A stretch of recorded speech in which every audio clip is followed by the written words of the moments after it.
In the hospital emergency room, there is a guy lying unconscious on the operating table. He has lost too much blood. "Quick, get the blood ready for the transfusion," the surgeon shouted and asked for a clamp. "Doctor, the pulse is below average," another doctor answered. As a result of the removal of the metal object, the patient developed an infection. "I'm starting CPR," the doctor shouted. "If they don't act, the heart will stop." A line appeared on the medical equipment monitor indicating cardiac arrest. The doctor said there was a complete cardiac arrest.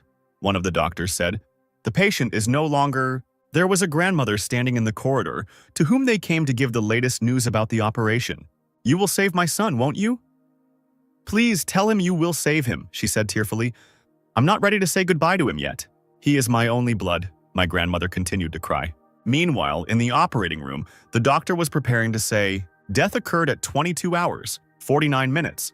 The cause of death being external injuries followed by infection, as well as brain death due to excessive bleeding," the doctor stated. The patient's mother continued to sit in the corridor and hope for a better outcome. Suddenly raising her head, she heard someone's footsteps. An unknown doctor was walking towards the operating room. "The operation is not over yet," he said. "Come on, get to your places quickly. Prepare the protocol and check all the patient's vital signs," the unknown doctor continued confidently. "Dr. Lee, please help me transfuse blood faster," he asked. "We'll start by checking the removed metal object and at the same time diagnose tetanus." "We can still save him," the doctor said, putting on gloves. Meanwhile, two nurses were discussing the point of operating on a dead patient. One told his colleague that he apparently had not heard of this doctor. The nurse noted that this doctor is one of the main authorities in surgery, the one and only who can save even the dead. "Hands of God, Shin Yusun. Great job, guys."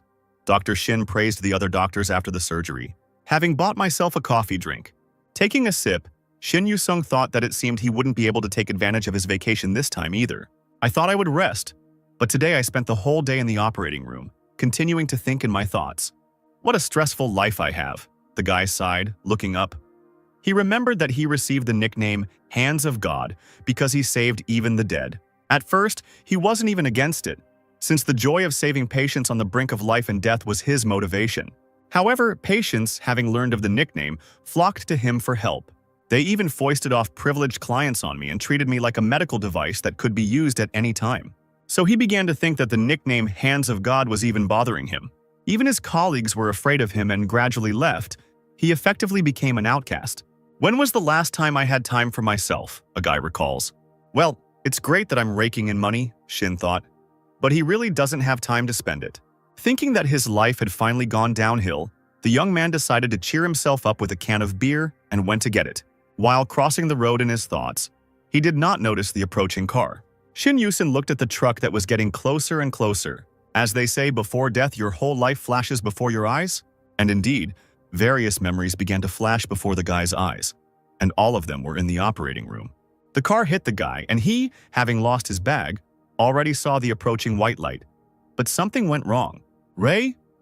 Shin heard an unfamiliar voice and didn't understand what was happening or how he hadn't died. "Look, he's opening his eyes," the unknown voice continued. "What's wrong with my hands?" The guy was surprised. His hands were like those of a small child. "Ah, he's awake," the unknown girl in front of him exclaimed, continuing to repeat Ray's name. There were two smiling and happy young men standing above the guy. The girl took him in her arms, continuing to admire the baby.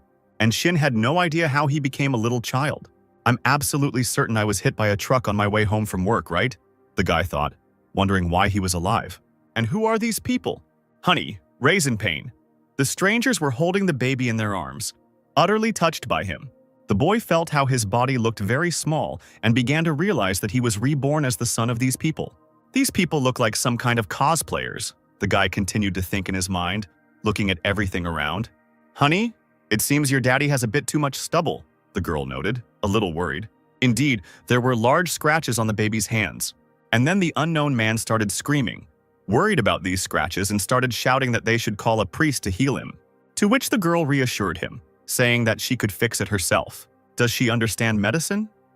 Shin Yu-sung thought, wondering if she just applied cream, it might leave scars. And suddenly the young lady waved her hand, and a green light sparkled around the guy's hand. The wound on his arm healed instantly, leaving not even a scar. This isn't medicine, maybe it's magic.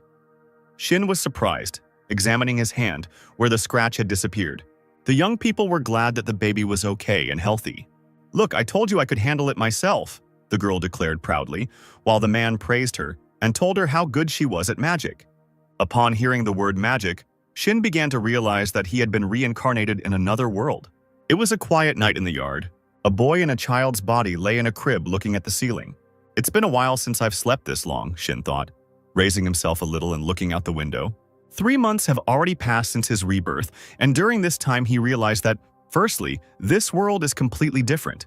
It is more like a typical fantasy world, where monsters and creatures similar to humans exist.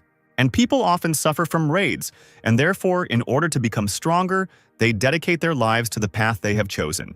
But what surprised Shin most was that the people of this world decided to develop magic rather than science. Every time the girl named Scene treated him, the boy clearly understood that even in ordinary things they relied on magic. Shin Yusun had already clearly realized that everything around him was not a dream, but reality. And for some reason he was even able to retain memories and knowledge from his past life. Looking out the window, he thought about how long it had been since he had relaxed like this. And now, thinking about it, he realized how, because of work, he had not had the opportunity to enjoy life. And if it weren't for the accident, he would have probably died of exhaustion. But now that he's been reborn, he can kick as much as he wants. One day, when Ray was now asleep and it was night outside, an unknown sound was heard. It was accompanied by a blue color and woke the boy up. It was as if a thin thread was passing through his body, accompanying him with a chill, sign and Isle had once talked about, and it seemed that controlling it wasn't so easy. He assumed that one should focus on the places where the flow of mana begins and ends. Most likely it works the same way as blood. Try to imagine the flow of mana as a bloodstream, Ray urged himself. Focusing once more, endless energy filled his body. A couple of years passed. The golden autumn has given way. The guy had already grown up and was persistently training his strength. Finally, it worked. He marveled, holding in his hand some kind of magical force, red and yellow in color, resembling fire. Ray couldn't even believe that he was starting to succeed. It took him about 3 years to learn how to channel freely flowing mana and cast a fire spell. But even though I understand how mana flows and can remember the direction of its flows, the guy thought, looking at the book, leaning against the bookcase, he didn't understand how to control it from the description in the book.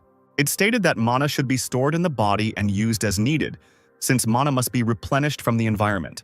The question remained why it was necessary to accumulate it within oneself at all. And everything accumulated limited certain manipulations which sounded ineffective. What if we let the mana flow without trying to contain it, of course?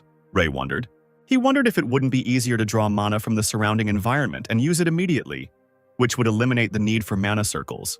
Of course, the guy calculated all the risks and considered this method quite dangerous, but he still wanted to try it. He couldn't even imagine that the result of working with magic would exceed all his expectations. Look, Ray grabs books at the first opportunity. He's so wonderful, I can hardly contain myself, Scene exclaimed, looking at her son. She watched with Ale and discussed how he would become a good magician, while Ale himself said that with his physique, he should become a swordsman. If that happens, our cutie Ray will turn into a blockhead just like you, Cian declared, to which Isle, of course, disagreed, noting that at least he was a cute blockhead. Ray continued reading his book, amused by why his parents were hiding from him when they were making so much noise anyway. Sign asked her husband with concern. She was worried that children his age usually went out and played with friends, rather than sitting with books all day. Ale immediately calmed his wife down, arguing that many parents couldn't even get their children to sit down with books, and that it wasn't she who wanted to raise a wonderful magician. The girl was still alarmed by how stubbornly and for how long their son sat over books.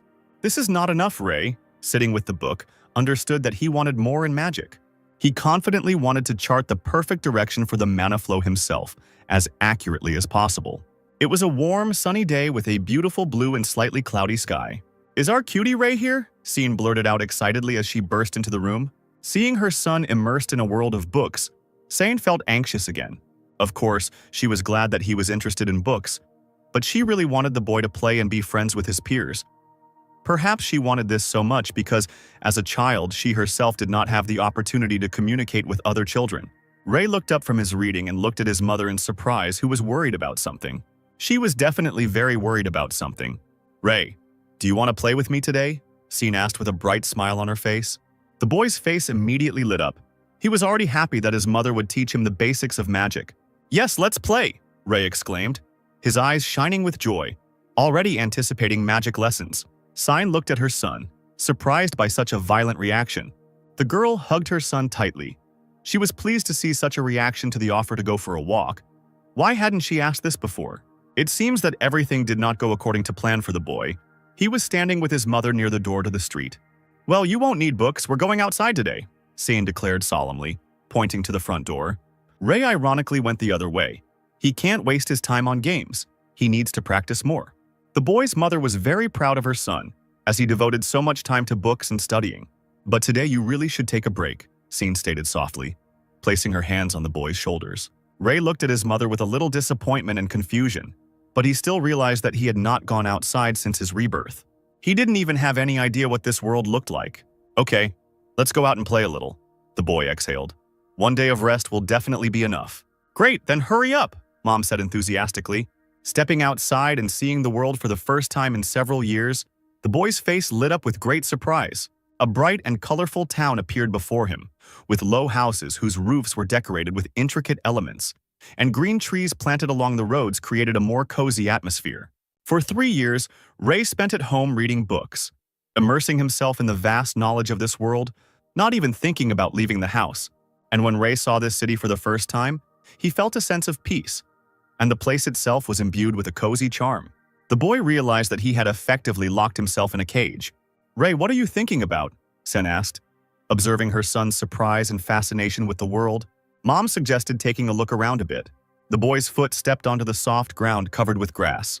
Ray seemed to take off, tearing off from his place and running. Happiness filled the boy, and he rushed forward as if freed from all worries. The boy ran across the meadow as if on a fairy tale carpet. The grass, covered with flowers, shimmered in the sunlight with various colors of the rainbow. It was a feeling of magic. The world stopped to admire it. A deep lake with unusually clear turquoise water appeared before the boy, and steep rocky banks, densely overgrown with pine forest, surrounded the reservoir on both sides. Ray's face was covered with unimaginable surprise at what he saw. Before his reincarnation, he had no way to take care of himself, living under constant pressure. He existed rather than lived, but now he had never felt so free. "However, I am so glad that I was born into this world," the boy exclaimed in his thoughts. "Mom!" the boy called out to Sein, and turning to her with a slight smile and happy eyes, he thanked his mother for taking him for a walk.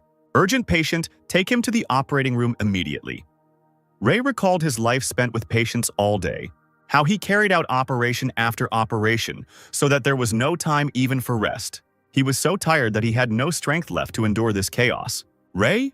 a female voice was heard through the child's sleep. "It's gastric tachycardia," the boy screamed, waking abruptly from a nightmare about his former life. "Did you have a bad dream?" the mother asked, stroking her son's head and trying to calm him down. Ray reluctantly opened his eyes, the bright sun illuminating his face. Waking up from sleep and turning my head in front of him, the town stood like an illustration from a fairy tale. The houses, painted in warm brown-beige tones, seemed cozy and welcoming. The sunlight breaking through the haze, enveloping the town in a gentle, soft glow, giving it a magical fairy tale look.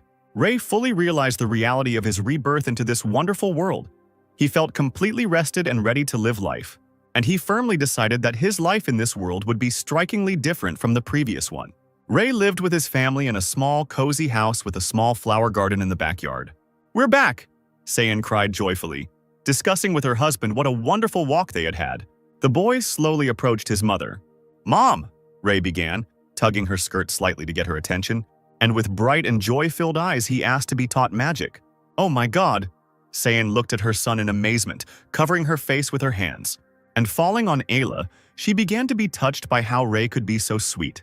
"You're already interested in magic, of course. Mom will teach you." The girl agreed with a smile on her face. The boy's face lit up with satisfaction. He was still having a hard time getting used to his parents' reaction. Since Ray himself asked, "We can start right now," Sein said with undisguised joy. "Fire!" And with a flick of the wrist, a torrent of magic erupted from the girl. "Wow!" Ray watched his mother with admiration. Sein was surprised by his reaction, thinking that he was not interested.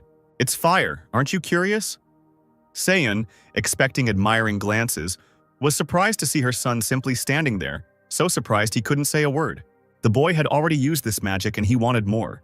"Let's sit down," the girl suggested, about to begin talking about magic. The thing is, there is a certain peculiarity, San began. She explained that the magic we want to use is converted into mana through a spell and an action. That's it, easy, right? The girl asked, simultaneously demonstrating the fire magic in her hand. Mom, I have a question. Rei had been wanting to know what had been intriguing him for a long time. Is it possible to transform mana in another way? This question took Sane by surprise. Take fire, for example. The boy tried to explain his idea in detail. First you compress mana, then you collect it, and you apply the force of friction. Instead of 3 mana transformations, wouldn't it be easier to do it once? Although, if you do that, the mana will dissipate faster, the boy continued to reason. This question from her son put Sane in a difficult position, as she did not know how to answer it. She seriously thought about it. Was it really possible?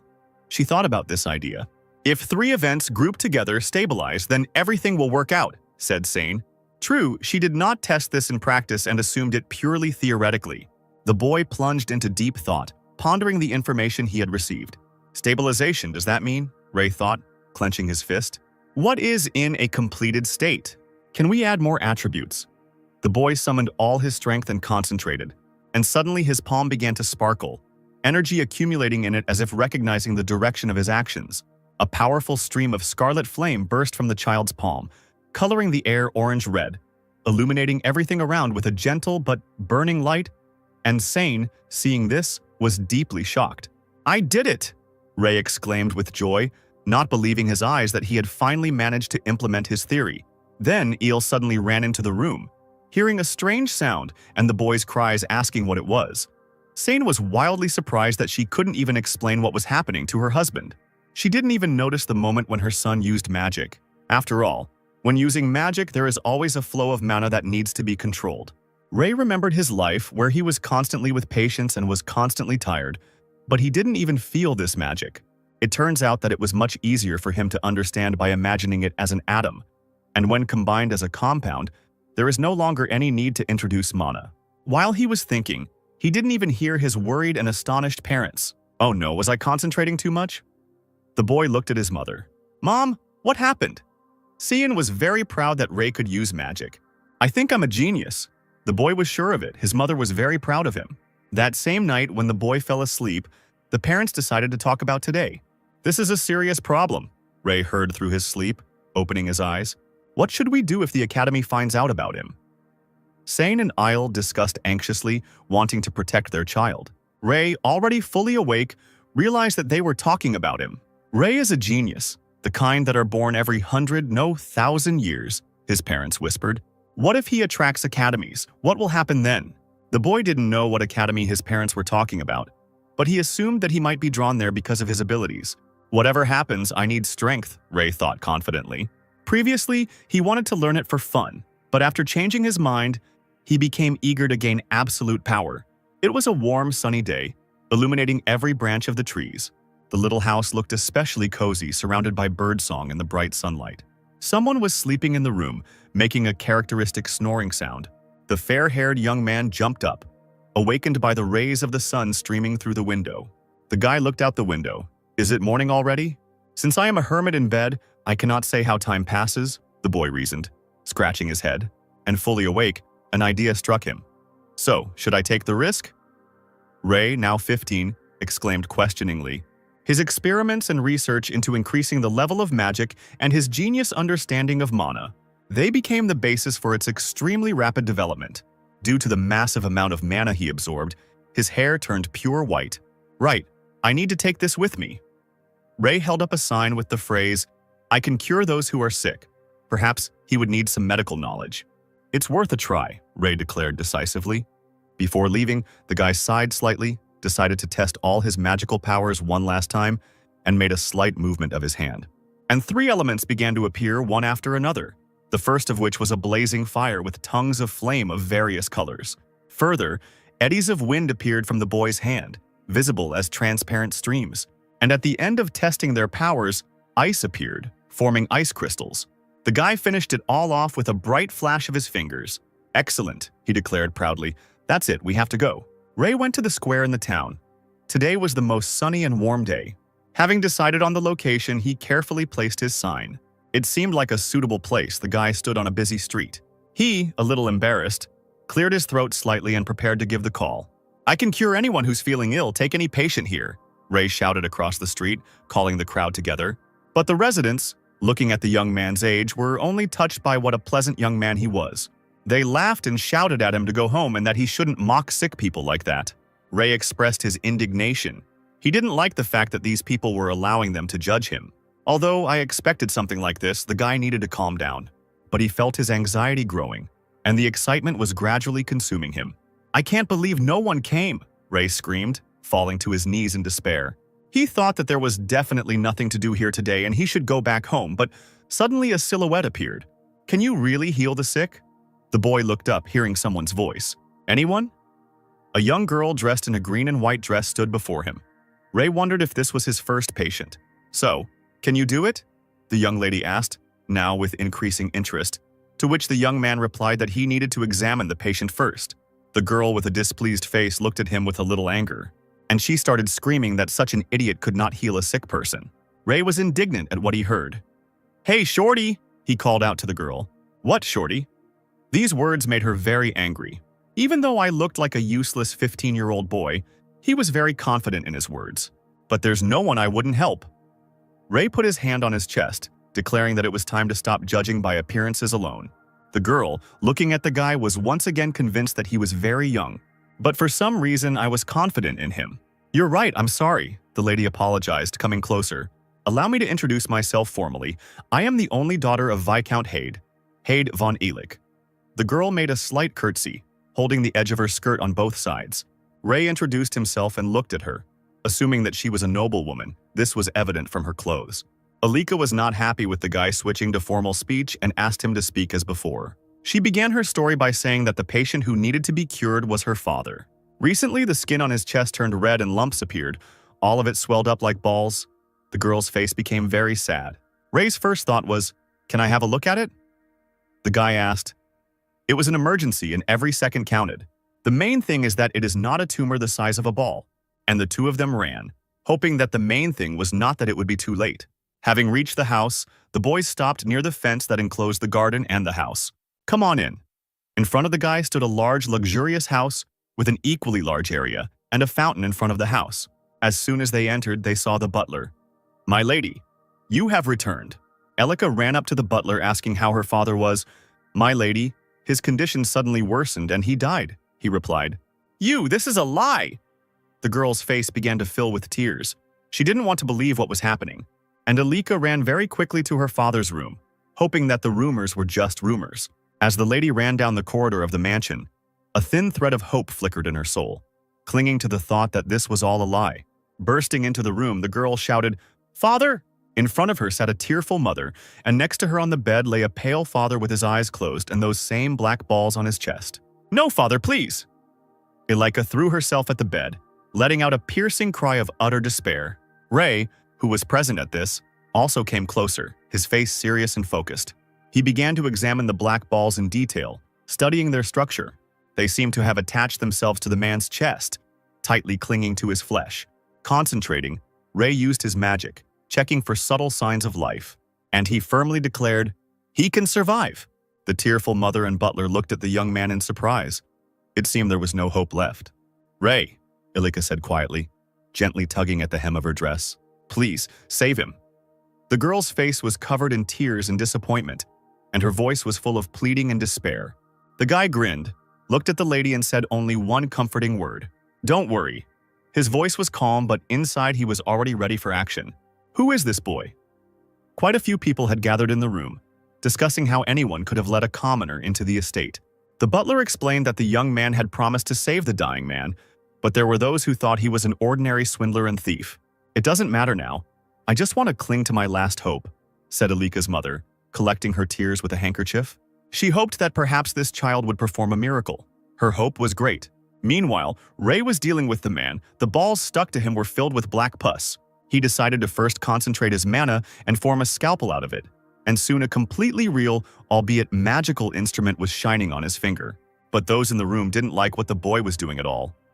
"What are you doing?" one of the servants barked, ready to pounce on the young man. A sharp scream deafened Ray, knocking him out of his state of concentration. He instinctively covered his ears, trying to block out the noise. I'm trying to cure him, the boy declared, looking around at everyone. But the Viscount's servants were furious that the boy could treat their master like that. If you don't trust me, I can drop everything and just leave. Without any questions at all, the guy had already started to get up. His patience was running out. Elika's mother intervened, screaming loudly and stopping the escalating brawl. Let's just trust this child, the woman said in a calm but firm voice. There, stop shouting and come out. You're in the way, Ray said, pointing to the door. In his thoughts, he analyzed the situation. That as soon as he made the cut, pus began to flow instead of blood. It could have been not just a tumor, but something much more serious, causing great danger to the patient. The boy realized that it was skin that had undergone necrosis due to poison. He began to accumulate magical energy, focusing on his inner source of power. The air around him sparkled. Ray rolled up his sleeves and began to treat the man.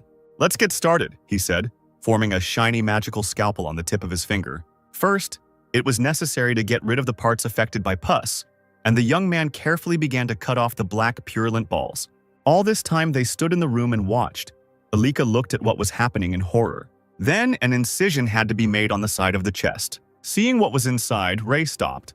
As I thought, his lungs have already begun to decompose, the guy thought, assessing the scale of the damage. How advanced is the disease? In a way, the man was even lucky, Ray thought, continuing to work. The part with necrosis was not that big, and if it was cut out, the gentleman had every chance of recovering quickly. The guy used magic to create thin but strong threads, imitating surgical suture material. And like an experienced surgeon, he began to skillfully suture each incision with precise movements. At this point, the room was plunged into silent anticipation, each person present following the developments with a mixture of anticipation and anxiety. The boy that the young lady brought in did incredible things for those around him, amazing them with his skills. I'm simply speechless, the butler said quietly, watching the miracle. He was amazed not only by the charisma with which the boy carried himself, which was unusual for a teenager, but also by his virtuoso use of his hands. Ray used magic to transform his hands into surgical instruments, using them with incredible precision. His movements were fast and confident. I'll finish by putting in stitches, the guy said, each of his fingers wrapped in a gossamer thin thread of magical energy. And he carefully moved the needle, stitching up the man's wounds with thin thread. He was like a puppeteer, skillfully controlling the subtle threads of fate, restoring the Viscount's life. In the eyes of others, Ray looked like a god as he performed the delicate work of the healing ritual. This boy can really perform a miracle for us, the butler said hopefully. The maid, looking at the boy, was also amazed by his skills. Indeed, she replied. Great, we're almost done, Ray sighed, rubbing his tired head. He stitched up all of the man's incisions, and all that remained was to restore blood circulation. And using his mana, the guy created an energetic imitation of a defibrillator. Hoping to restart the heart, Ray made a motion with his hands on the man's chest, penetrating the body with energy and trying to revive him. He repeated this procedure twice, focusing on his goal. And on the third try, the heart finally started beating. It worked! He's alive! Ray exclaimed with joy and satisfaction at his accomplishments, his mood triumphant. The operation was a success, he said with a smile, turning to the others, expecting gratitude and praise. But everyone in the room looked at the boy with great shock and hidden anger. Why are they looking at me like that? Ray didn't understand why everyone was unhappy, and his joy quickly turned to confusion. And looking at the man, I realized that blood was coming out of his mouth when the guy was restoring blood flow to the dead body. You brat! The captain yelled with great anger. I knew it! He pointed his finger at him, continuing to shout what a fraud he was. Ray started trying to explain everything, but no one even wanted to listen to him. But the Viscount is alive. The boy tried to convince him, but the captain's scream was too loud. Where is he alive? All I see is a bloody body. The captain's voice rose to a furious roar. Don't worry, he's really alive, Ray continued to explain, but his words still went unheard. Wait a minute. Alika didn't let the guy finish speaking. Ray, you said you could save him, she said, lowering her head with a dejected look. Alika's rage burst out in a piercing scream. I believed you. Ray was desperately trying to convince everyone of the operation's success. Just look at him, he shouted, gesturing towards the Viscount. My father died because I brought you here. Tears streamed down the lady's cheeks and her eyes filled with bitterness. He really is completely cured. You just need to wait a little, the guy explained, not understanding the behavior of those around him. Perhaps they behaved this way because they had never seen operations. Suddenly, as if out of nowhere, the captain's blade appeared in front of Ray's face. Raised to strike, This was very unexpected. He took the guy's words as an attempt to seduce the young lady. "I've done enough already defiling the Viscount's body," he screamed, and several armored knights burst into the room ready for battle. The young man stood looking at the blade next to him with incomprehension. "I spent so much effort to save him," Ray said indignantly. "But not only did you not receive gratitude, you also pointed a sword at me," the guy blurted out, his patience snapping. "What did you say there? That I'm a fraud and a murderer?" He stood up confidently, and his eyes filled with anger. "You've messed with the wrong person," the young man addressed everyone. Ray remembered the norms of this world, and this was rather an expected reaction. "I repeat, the treatment was successful," the young man firmly stated. "Wait and see the improvements, and I'm leaving." Ray headed towards the exit. "And I warn you, please don't stand in my way," the guy warned firmly, throwing an angry look. The captain, baring his teeth, looked like an enraged beast, his face distorted with anger and a thirst for revenge. And swinging his sword, he shouted, "Arrogant!" Ray stood with his back to him and already felt that they were advancing on him. The captain was about to strike the boy, but Ray reacted instantly, a magic chain entangling the captain's hands. "Mana capture!" The man couldn't believe his eyes. He could use such magic? The other soldiers stood to the side. "What are you standing there for? Grab him immediately," the commander shouted, still standing motionless. He was sure that the guy wouldn't be able to block several at once, but he didn't understand the scale of his power. "Capture!" Ray shouted the spell, putting his hand forward, and the transparent chain wrapped around the rest of the soldiers. "Double magic?" the captain stuttered, his eyes wide with surprise. Ray's body was enveloped in blue magic, his gaze conveying complete confidence. This was the last warning. The soldiers began to fall in convulsions, struck by magic. "Don't try to stop me," said the young man, and headed for the exit, leaving behind a scene of defeat. When he came out, it was already evening, and the dark sky was strewn with millions of twinkling stars. It doesn't matter how big the difference in the level of development of medicine is, the guy thought, as he walked along the dark street. They go too far. As Ray walked home, he thought how offensive it was that he was treated like a child or a fraud. However, today, he had his first patient in this world. Although he had little medical skills, when he arrived home, his worried mother was already waiting for him. "Ray, are you late?" Her voice was full of worry and anger. The guy was so deep in thought that he simply lost sight of time. His thoughts were far from home. "What time did Mom ask you to come home?" Cian stood there, looking at her son with undisguised indignation. "Do you know how many evil people there are in the world? You're being punished, under house arrest for 2 days." The boy's mother was very strict, but she still worried. Ray stood silently, looking down, almost betraying indifference and displeasure. Wherever he was treated like a child.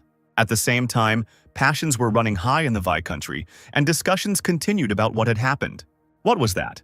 Who was this child? The captain was in complete shock, and suddenly Alika screamed, "Father!" The man lying on the bed took a sharp breath. His chest rose and he coughed several times. Alika and her mother were stunned with surprise at seeing the Viscount alive, their faces expressing a mixture of surprise and disbelief. "The Viscount is alive!" The captain froze, his eyes wide. "How is this possible?" Everyone stood there, not knowing what emotion to use, but for the most part, everyone was in deep shock. Alika began to remember the words she had spoken to Ray, how she had been rude to him, accusing him of his father's death, how they threatened him with swords, calling him a bastard and a fraud. Many people felt a little ashamed of what they said or did to this guy. "It seems we made a huge mistake. We failed to recognize our savior." Alika's mother was the first to start talking about this, expressing regret and remorse. And turning to the captain, she ordered him to find the boy immediately, since this event cast a shadow on the honor of the family. The captain, however, was reluctant to accept this order. Meeting Ray frightened him. After seeing the magic and power of this guy, he felt a hidden fear. "Also apologize for your rudeness," the lady said sharply, to which the captain was completely taken aback. Meanwhile, the butler wondered out loud how such a small boy could perform such an amazing miracle. Is he really a saint? Everyone froze when they heard this word. No one has ever heard of saints using magic. The Viscount's face was very peaceful. Everyone saw how he was coming to his senses. If it wasn't a saint who raised the dead, then who was? The captain wondered, turning to everyone else in the room, equally astonished. And who are the saints? They were chosen by God himself and possessed enormous divine power, could hear his voice and were generally God's favorites and trusted persons. But hadn't this child heard that there was a saint in the kingdom? The lady mused. It was entirely possible that no one knew about him yet. Apart from the Viscount's illness, which even the priest could not cure, Everyone was sure that the man who cured him was a saint. Then if he's a saint, what have you done, Commander? The butler snapped, to which the captain immediately began apologizing for his ignorance and for casting aspersions on the Viscount. Alika's mother immediately started saying it was everyone's fault, because everyone was standing by and watching. Let's meet Ray, no, the saint, and apologize. Alika added, What are you talking about? A man's voice came from the bed, his voice breaking the tension in the room. Did you say saint? The Viscount asked, not understanding what you meant, rising to a sitting position. I ask what the hell happened? His daughter began to tell how a saint came and cured him. So, I woke up because of the saint? The man asked, clenching his fist. And why the hell are you standing there discussing your outrageous rudeness? He raised his voice, addressing the commander.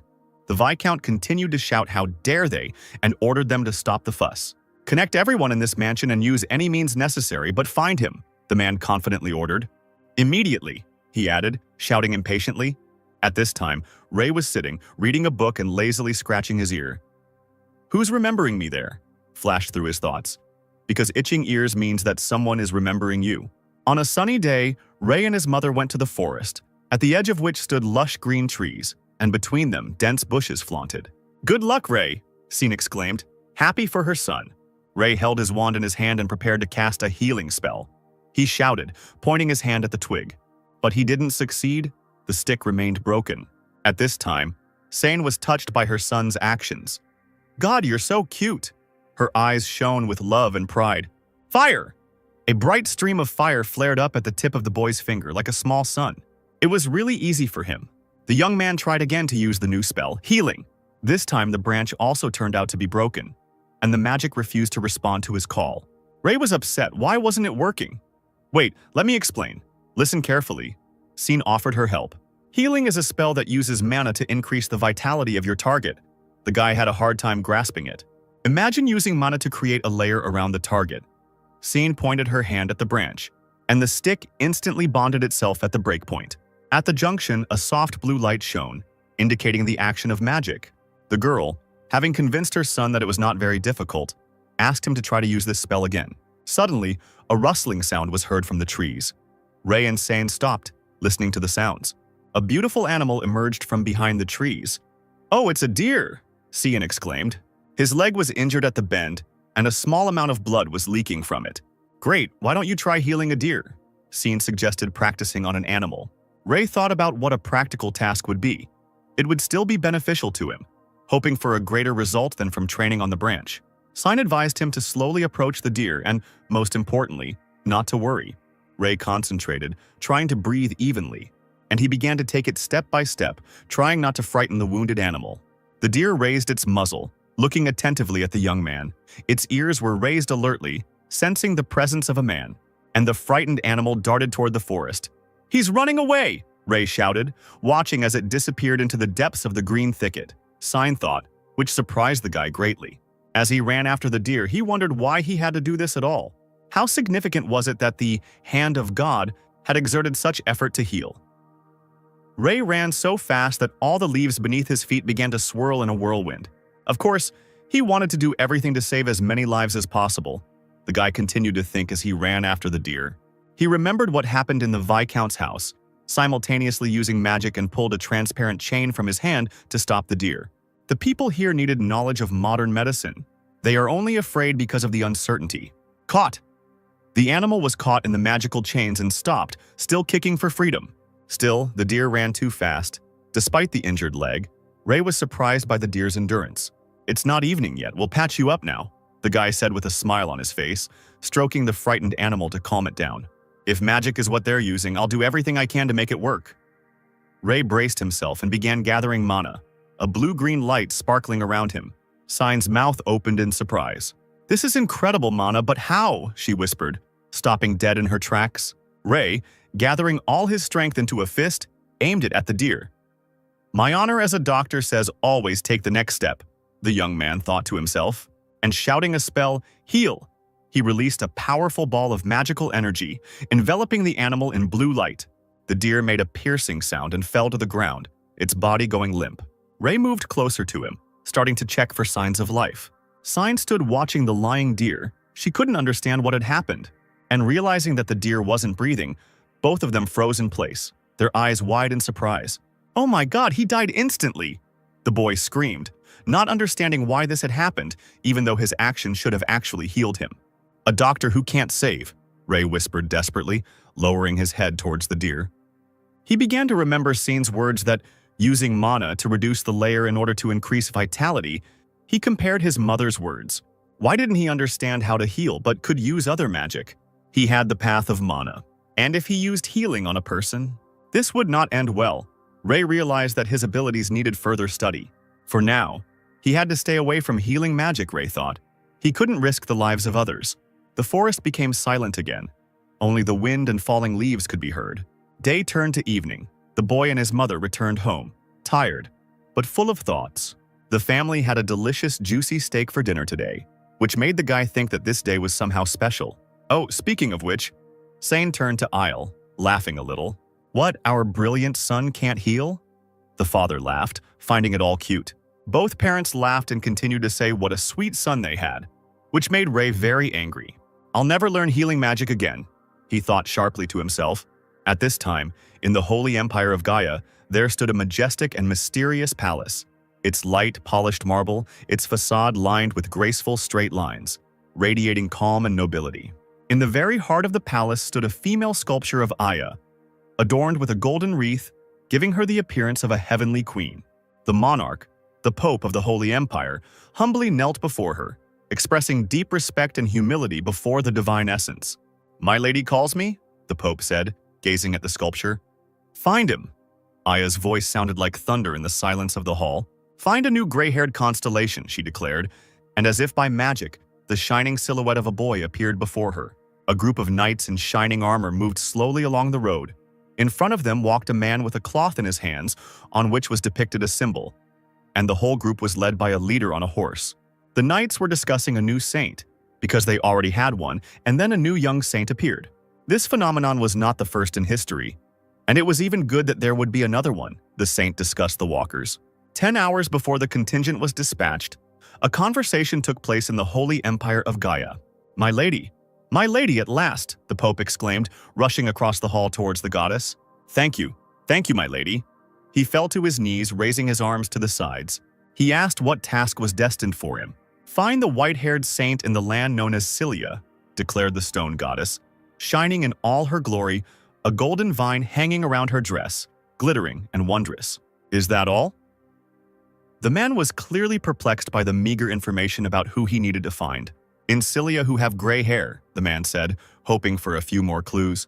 "The new saint is not old. Find him and bring him to the Holy Empire." The goddess seemed to glow even more brightly. "Yes, my lady, I will certainly find him," the Pope of the Holy Empire blurted out, feigning excitement on his face. He called to one of his servants. "Irene, are you here?" A red-haired young guy ran up to him. "Prepare the delegation. We're heading to Cilia," the man quickly ordered, urging the young man on. But on his face one could see excitement and fear because of the new saint, and a young one at that. "Ray!" The boy sat with his glasses on, reading a book, before his father called him. "How about learning the swords of courage?" Isle asked the boy. "The more ways you know to protect yourself, the better," Ray thought about the offer. After all, if you think about it, it's true compared to his past life, where he could get everything he needed with ease. In this world, you have to risk your life for every apple. "Okay, I want to try to learn," the guy agreed, closing the book. Isle suggested starting right now. And while they were walking, his father asked Ray why he wore glasses, to which he replied that it was just a habit. Taking up their swords, they began to train and fight with swords that glittered in the rays of the sun, and the atmosphere became filled with tension. "Pretty good for a first time," the man praised his son, admiring his skill. However, Ray had studied the martial art of kendo in his previous life, and this reflected in his skills in this world. Both fought so skillfully and quickly that due to the speed, each could have been left with several blows. A new idea flashed through Ray's mind, one that could change the course of the training. He gripped the hilt of his sword tightly. Isle, watching his son, did not understand his plans. His face expressed slight confusion. "Are you giving up already?" he asked, stopping his onslaught.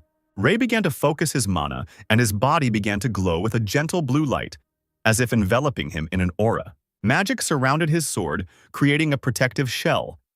The guy grinned, feeling a surge of strength and took a fighting stance. It was the aura of the sword. and running towards his opponent in the form of his father, he struck. It should work, he thought in his mind, reflecting the attacks and making precise movements. If this continues, I will lose. The last attack pushed Ale a short distance away. So I have no choice.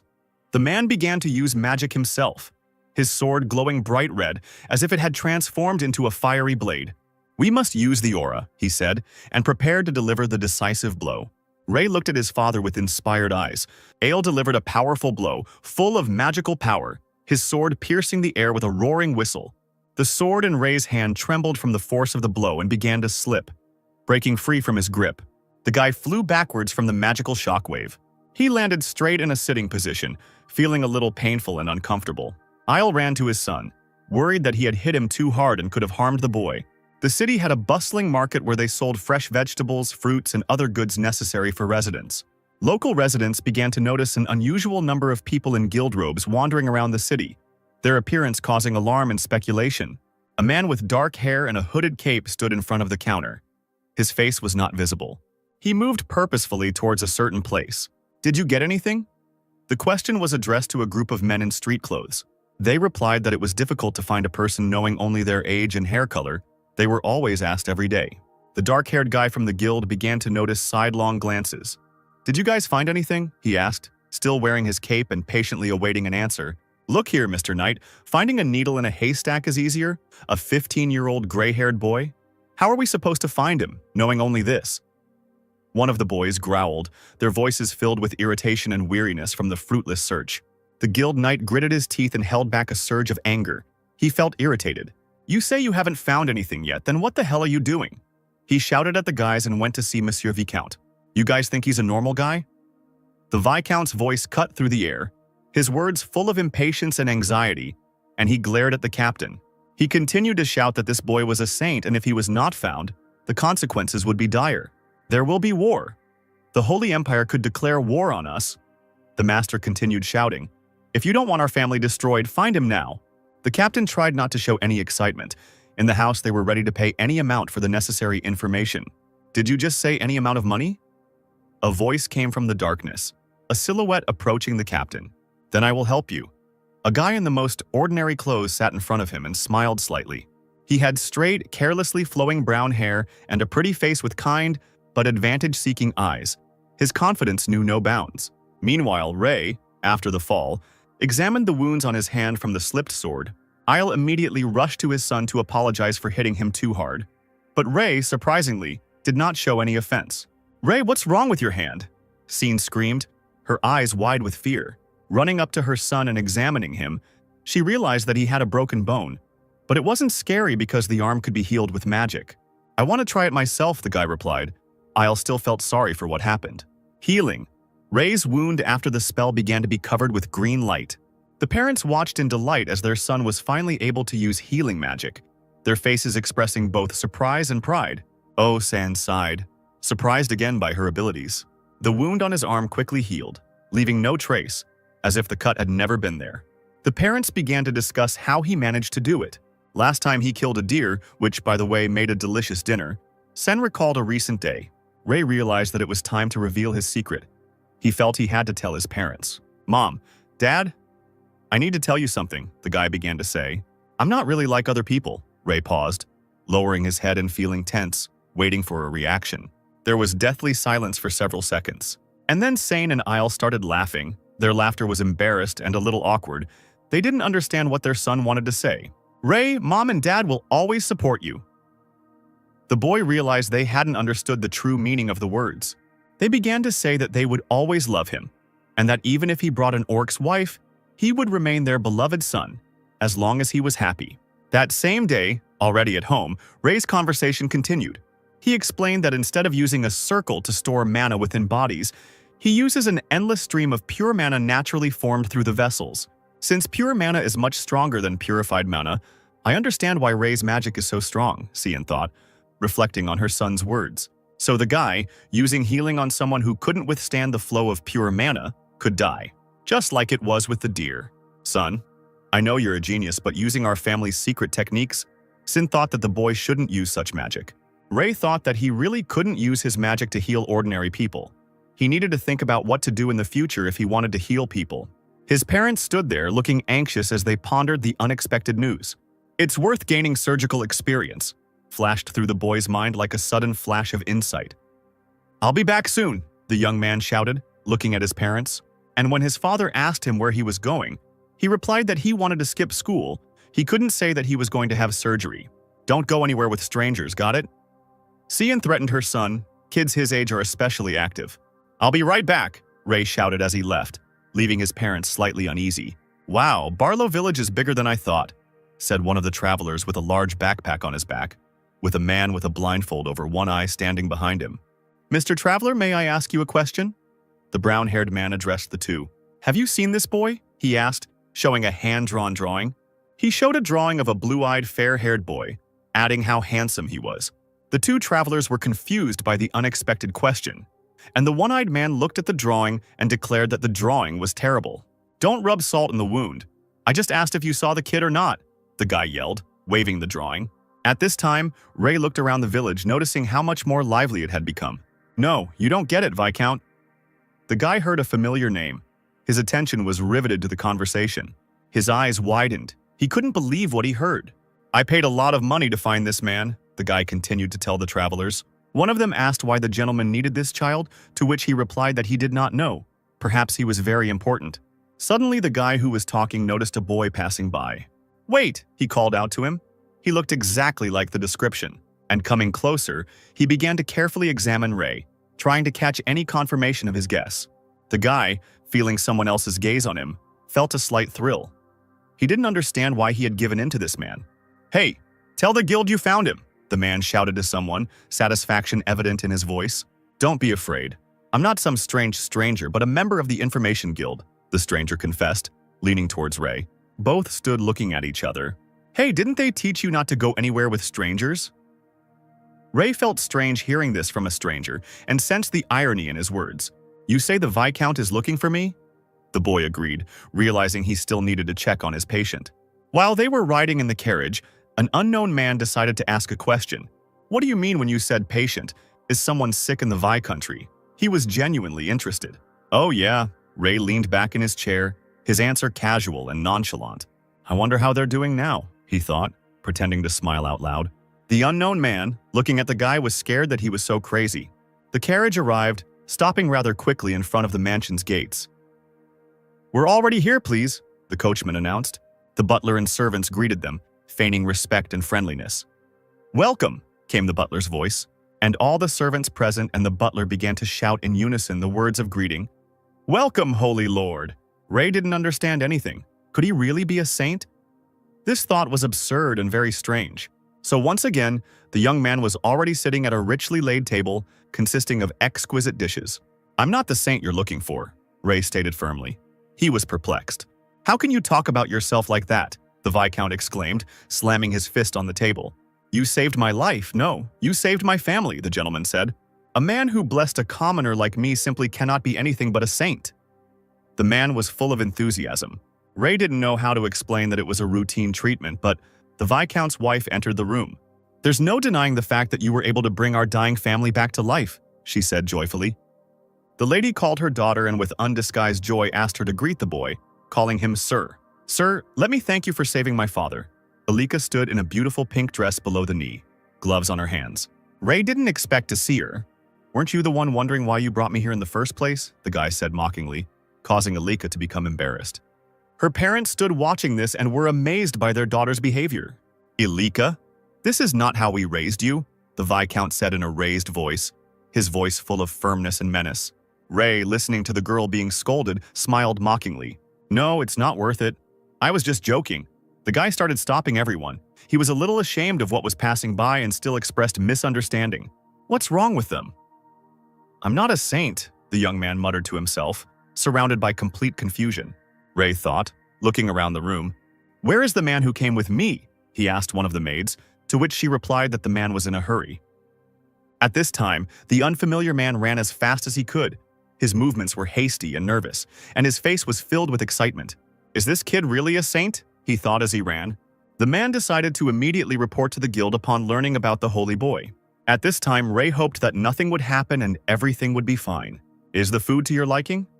Everyone was running around the boy, trying to please him, trying to show him the utmost respect. "We tried to make sure that you liked the treats. I am so glad that you were satisfied," exclaimed the Viscount. The guy didn't even think that he would ever again be able to try something as delicious as all these treats. "I appreciate such high praise, but I'd like to point out that you needn't worry, because in the Holy Empire you'll be eating like this every day," the gentleman remarked during tea. Ray, struck by the unexpected words, froze in amazement, his face expressing complete confusion. The man, however, was no more surprised than how the boy still did not know about his destiny. "I have been informed that a delegation from the Holy Empire is already here and is ready to escort you back," the Viscount continued joyfully. Ray jumped to his feet, not hiding his concern. What kind of revelation did he receive there that he needed me? The guy continued to be perplexed and unable to understand the logic of what was happening. From the story of those sitting in the room, he learned that the Holy Empire is a kingdom blessed by God, and in times of need, he sends revelations to the saints. God could appear to such people in the form of a mark or in someone's dreams, and whoever was a saint was always followed by a ray of light. "What will happen to me now?" Ray asked worriedly, to which he was told he would be sent to the Holy Empire. "Congratulations, Mr. Ray," everyone around exclaimed, blessing the new saint. After such news, the boy returned home and locked himself in his room, which made his parents angry about what had happened to him. Maybe he was tired, Scene and Isle reasoned, deciding to let their son rest a little. At this time, the guy was lying in his room and thinking about the words that had been said to him. He was in a hopeless situation. All he wanted was to peacefully live a second life in this fantasy world, but it seems fate decided otherwise. At this time, there was a beautiful, majestic Scylla fortress in the city, its walls towering over the city. Two maids were discussing who was staying in the secluded building. One of the maids told them that a saint from the sacred empire of Gaia had arrived to them. This saint received a blessing in her youth. She had long hair flowing down her back and eyes like pink diamonds. They said that she was so beautiful that it seemed as if a ray of light always illuminated her. "Do you think we'll be able to see her if we're lucky?" the two maids wondered curiously. There was a young girl standing near the window. Someone wanted to come in to see her. "Come in," she allowed. "Thank you, the celebration will begin soon," they answered her standing in the doorway. "There is no respite," the girl sighed. A pendant resembling a cross was adorned on her neck, and in the middle was a red sparkling stone. "If you are ready," the boy in white clothes began to speak. His voice was a little uncertain. Perhaps he was even afraid of the girl who was above his position. "Oh, and one more thing," the girl stopped the messenger, changing her serious emotion. "What about the information I asked about the saint?" A girl dressed in an elegant dress, her hair neatly pulled back, asked. "Her name was Saint Iriel, and she was from the Holy Empire of Gaia." "Oh, right, I have good news." The young man turned to the girl, and coming closer, he whispered in her ear all the information he knew. The information seemed incredibly important. The saint smiled at what she heard. "He's here!" she exclaimed with glee, her eyes shining with happiness and hope. She had finally found someone who could understand her. Ray continued to sit in her room. He kept thinking about what to do, holding his head with both hands. But no matter how hard he tried, he couldn't come up with anything. And if the Holy Empire found him, then it would all be over. His second life, which was supposed to be peaceful, will become more difficult than the previous one, because he will have to pray and worship a god he does not know for the rest of his life. "No, this can't be!" The boy screamed hysterically, so much so that even his parents came running. He began to wonder if he should even tell his parents what had happened and run away with them. But nothing might have worked out. There was nowhere to run. They could probably find him anywhere. The Holy Empire will search for him to the end, wherever he may be. "You've been acting strange since last night. What happened?" Scene asked, turning to her son. Something clicked in Ray's head and he came up with some idea. "I'll be back soon," he shouted one last time and burst out of the house like a bullet from a gun. Something is definitely happening to him. The boy's parents spoke anxiously as they watched their son leave the house. "So the information is true, right?" Two men were talking in the city. They stood leaning against the stone wall, discussing how the Empire had been searching for this boy for a long time. "Saint," whispered the stranger who had led Ray to the Viscount, his gaze focused and thoughtful. Another man was looking at a drawing of a boy. "You can trust me completely. You are the first person I shared this with," said the boy with brown hair. His words sounded sincere. Another man had already sold this information, and all that remained was to figure out where the young man lived. Since Ray was from a lower class, they searched for him on the outskirts of the city. The two were planning to save time while searching the village and concentrate on searching the city area. They still hoped for success. "Then, as we agreed, I will return when the Holy Empire pays," the guy answered. He looked into the distance. There was a thick forest. The second man asked the boy what he was thinking about. "Have you explored this forest?" the stranger asked, pointing at the forest in the distance. "Did we check this forest?" The second man was puzzled and frightened by this question. The young man suggested that this might be a great place to hide the saint, but the other one confidently replied that if the boy had been there, he would have died, hinting that creatures with elven ears lived in the forest. You know, they hate outsiders. They definitely had enmity towards these strangers. The boy stood thinking about some part of the forest. There was an area in the forest where they weren't, or so the rumors said. Meanwhile, Ray headed into the thicket, every step filled with caution and tension. He hoped that he would come up with something if he took a walk.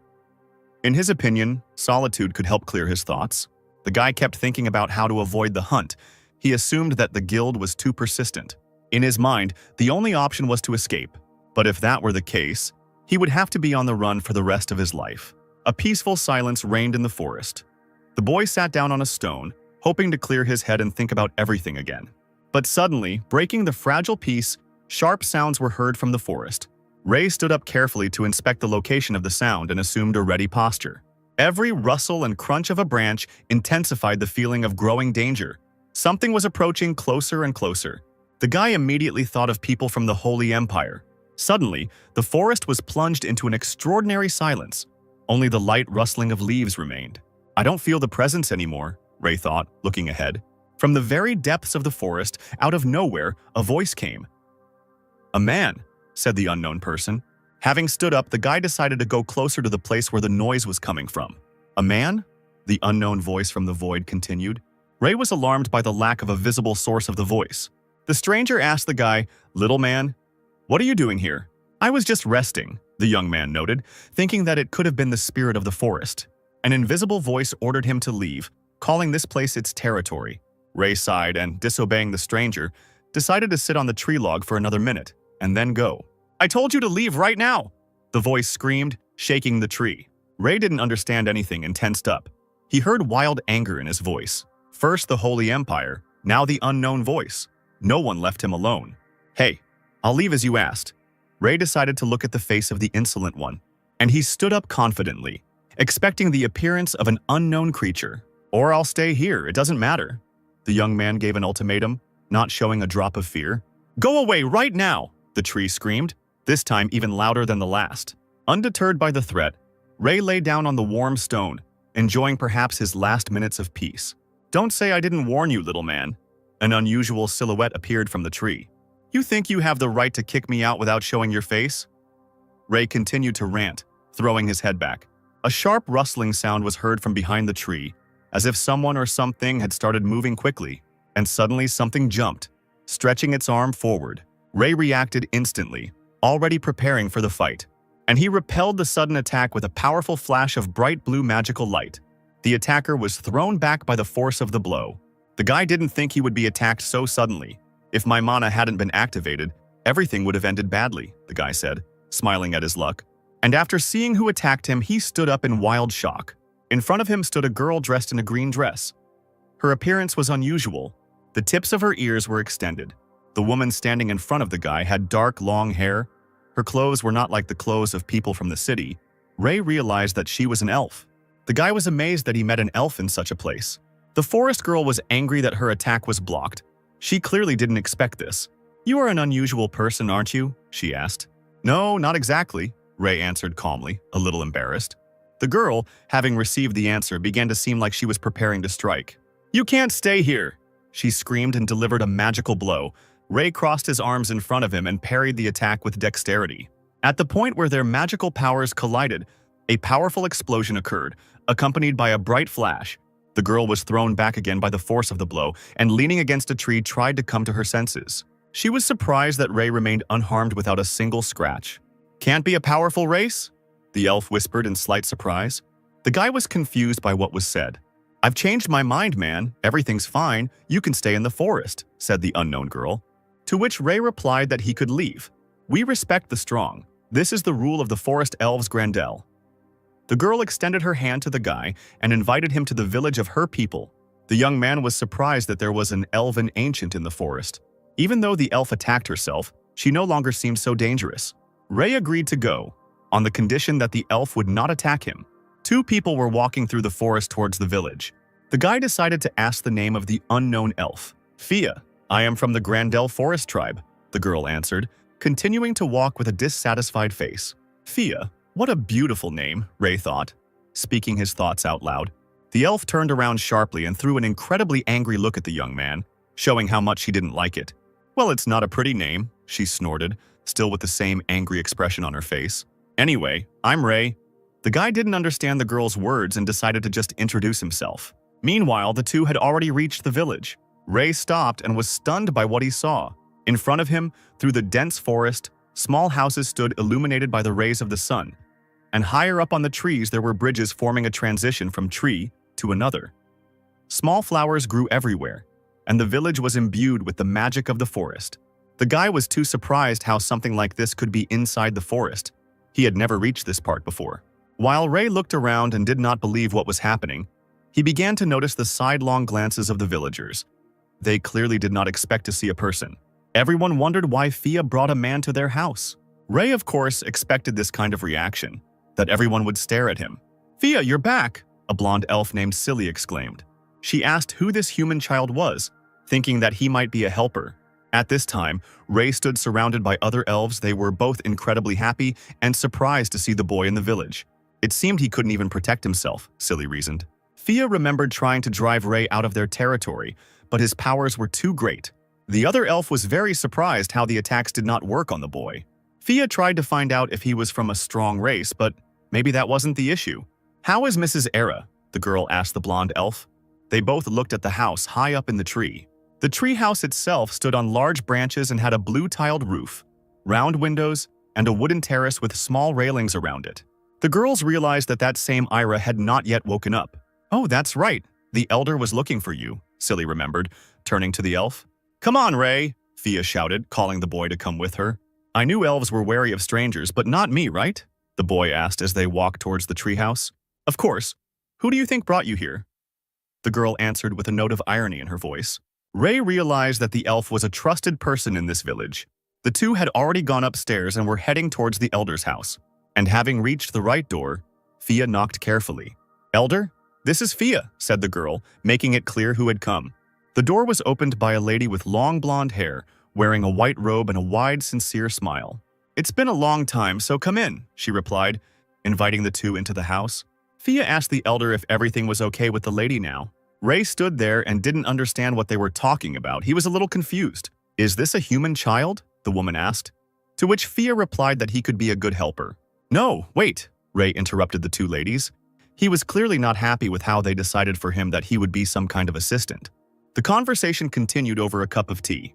If you become one of us, you will receive many advantages, Fia began to explain, arguing that the guy would be considered a friend of the elf. Ray continued to refuse all words, saying that he did not need it. But they were interrupted by the elder. Fia, I called you today because I want to tell you something. Can you keep it a secret from the other elves? The elder asked, her voice a little worried about something. Fia was very surprised by such a strange request. Of course, elder, she replied. The owner of the house also asked Ray to come out and wait a little outside the door. While some important conversation was taking place in the house, the guy stood and waited outside. Leaning on the railing, he thought about how they were treating him, telling him to come in and then to go out. But at least he was lucky enough to postpone the conversation. The young man kept thinking about the Holy Empire, about this village and the offer to become an assistant to the elves. My life is full of ups and downs, Ray thought as he waited for the next call. Meanwhile, in the city fortress, everyone was looking for the saint. Two servants knelt before Saint Iriel and reported that there was no news. So you are so lazy that you can't find him? The girl asked, clearly disappointed that the saint had not yet been found. Two servants cried out in unison, tearfully, how hard they were trying. But there is no result yet, right? You have done all you could. If there is no result, then you are useless, the lady said, looking down on the people. Two servants immediately began to beg the girl to give her another chance and wait. They were very scared. Iriel looked down at the two with a calm expression but angry eyes. Okay, I'll trust you again, said the girl, causing relief to appear in the servant's eyes. But my patience is far from limitless, just like God's, added the saint. I hope you will keep your word. What do you mean? Is Ms. Era dying because of mana? Strange voices were heard from the treehouse. Her breathing became even, either a sign that she was cured or that she was on the verge of life and death, but she did not wake up. The elder continued to speak. She was very sad. Fia, upon hearing this news, was no less saddened by what she heard. While they were talking, a door in the house was accidentally left ajar, through which Ray heard the conversation. An elf with a rather sad face finally came out to the guy. She looked at the sky and was almost holding back her tears. The treehouse was filled with a silence of sad news and hopelessness. "Is someone sick in this house?" Ray asked, noticing the girl's sad look, to which she replied that he had thought correctly and that someone was quite seriously ill. But Fia came to her senses and realized that the guy had heard the entire conversation. Ray himself also showed some sadness from the sad news. "Are you worried? Even though you are human and we are elves?" Fia asked with a smirk. "You're right, we're different. And why are we trying to study elves if we don't even understand the people around us?" Ray began to think out loud, looking somewhere into the sky. "But still," the guy continued, leaning on the railing, "it doesn't mean that I don't worry about the other being. In the end, it's up to me to decide who I worry about," the young man said, sadness in his voice. Fia just looked at him with some surprise after the boy's words. Finally, the two went back to the house. Having shown hospitality, they poured Ray some tea, and Fia spent the entire time looking at the guy. She saw something alluring and beautiful in him, like a scarlet rose. The girl was so engrossed in looking at the young man that she couldn't even look away. But she still came to her senses in time and realized how long she had been staring at the guy. She didn't understand at all the feelings she experienced when looking at the boy. Suddenly, Ray decided to ask about that elf Era, whether she was really sick, which knocked the elf out of her thoughts. "Can I try to heal her?" the guy asked with complete confidence. The girl didn't understand what he meant. Ray explained that he wants to help sick people, regardless of what species they belong to. "And what makes you think you can do it?" Fia thought he might be joking or didn't know what he was talking about. However, the guy, of course, could not guarantee that he would be able to heal, but he could be an excellent opportunity to help that elf. The girl still didn't understand his words and asked him not to talk nonsense. Ray realized that he was not taken seriously, and it seemed he needed to show what he was capable of. "Okay," he sighed and prepared to show his magic. With a movement of his hand, a sharp blue magical flame immediately formed. The elf sitting opposite immediately jumped up, taking out her sword, considering the guy's actions to be dangerous. Ray grabbed the sharp magical object with his other hand, and he stabbed himself in the leg, creating a wound from which drops of blood immediately flowed. The guy felt a piercing pain and screamed a little. "What the hell are you doing?" Fia screamed, not expecting this from the boy. She walked up to Ray and immediately began examining the wound and thinking about what to do. But there was no need to do anything. The guy himself used the healing spell and the house sparkled with light from magic. A blue mana formed around Ray like a whirlpool. Fia looked at what was happening, very surprised. The guy continued to heal his leg wound with his magic. He felt pain from the wound, but he tried his best. At this time, the villagers began to notice the light of mana from the house and began to wonder what was going on. A bright blue light shone from the windows of the room. It shimmered and sparkled. Ray finished casting his magic and sighed tiredly. There was nothing left of the wound. Only a torn piece of pants was visible where the blow had been inflicted. Fia couldn't believe her eyes and was very surprised. "If there is anyone who can help this elf," Ray said very seriously and stood up. "It was most likely me." His gaze was full of confidence. "I can't allow this." The elder didn't particularly like what she was told. Fia began to object, to which the woman explained that this would be considered disrespectful to Mrs. Ira. Mrs. Ira was the object of universal adoration, like a goddess. "Even if it is for a good purpose, I will not allow the use of untested methods," the elder answered firmly. "But we can save her," Fia began to convince again, but she was immediately stopped. The head of the village did not want to hear about it. "Go away," she blurted out in an angry voice. Fia was very upset that nothing worked out, and Ray thought about the object of adoration while comprehending the words about the mistress. He did not understand what the point of adoration was if Ira died. The sun was already beginning to set, and its yellow-orange rays were breaking through the branches of the trees. "It didn't work out. I'm so sorry," Fia said as the two walked down the path. She already had hope that there was a chance to cure the lady. Ray immediately began to calm the girl down. The situation could very well resolve itself. Fia smiled slightly at the guy's words. She was pleased that he cared. "Can I come here sometimes?" the young man asked with a smile on his face. The elf, of course, allowed Ray to stay here, especially since he had already managed to gain the favor of other elves. "Thank you," the young man said, looking at the girl with kind and sincere eyes. "I have to go," the guy noticed, and Fia immediately became upset. Ray noticed the elf's mood and hastened to explain that he still had unfinished business. The girl, although she didn't show it, didn't want to let go. "I'll be back tomorrow, so don't be upset," the guy promised. "Whoever said I was upset better get lost before I change my mind," she said with deliberate rudeness, trying to hide her mood. And she watched the guy as he walked further and further away from her. Ray gradually disappeared into the foliage, still enveloped in the soft light of the sunset, as if dissolving in the warmth of the passing day. The elf's face changed as she watched the departure and suddenly became sad. And when Ray moved further and further away from her, she headed towards the house, stopping to follow him with her eyes. The guy, noticing that he was no longer being watched, abruptly turned off the road, and like the wind rushing forward, he ran back to the village so that no one would notice him. Having climbed a tall tree and looked around, he carefully examined the house where the lady was. Ray looked at the same elder's house. The rays of the sun added brightness to the house. It seemed so cozy. "Sorry, but I can't abandon the patient without trying all possible options," thought Ray, looking at the necessary doors. And quietly, moving closer, he opened the door where Mrs. Ira was. In front of him was a bright alley, strewn with red flowers and golden trees. Everything sparkled. And in the distance, a luxurious door with an unusual ornament appeared. "And I thought that there would be an ordinary house inside," thought Ray, surprised by the size of the room. Walking further, he opened the tall double doors and found himself in a white corridor. Looking through the crack in the door, Ray's eyes widened at what he saw. In front of him lay a young girl on a bed strewn with yellow flowers, and in front of her shone a bright white light. Coming closer, the guy saw a sleeping girl with white iridescent hair. Her skin was shining, and she herself was like an angel in appearance. Her hands were clasped together as if sealed with a riddle, and she herself lay motionless, impenetrable by time. The girl was wearing a white dress that left her shoulders bare. Her hair was loose, spreading over the place where she lay, adding even more mystery. Ray gasped at the beauty he saw, which seemed unnatural in this place and at this time. He immediately became transfixed, looking at the beauty of the young lady, but quickly came to his senses. The first thing he did was feel the pulse, carefully touching the girl's hand so as not to disturb her peace. Then, leaning closer, Ray checked his breathing carefully, listening to the quiet inhalations and exhalations. The pulse and breathing were normal. It remains to find out what caused her restless state. The guy took the girl's hand to continue the examination and tried to understand the problem. And he used his powerful mana to examine the body more carefully and find the disease.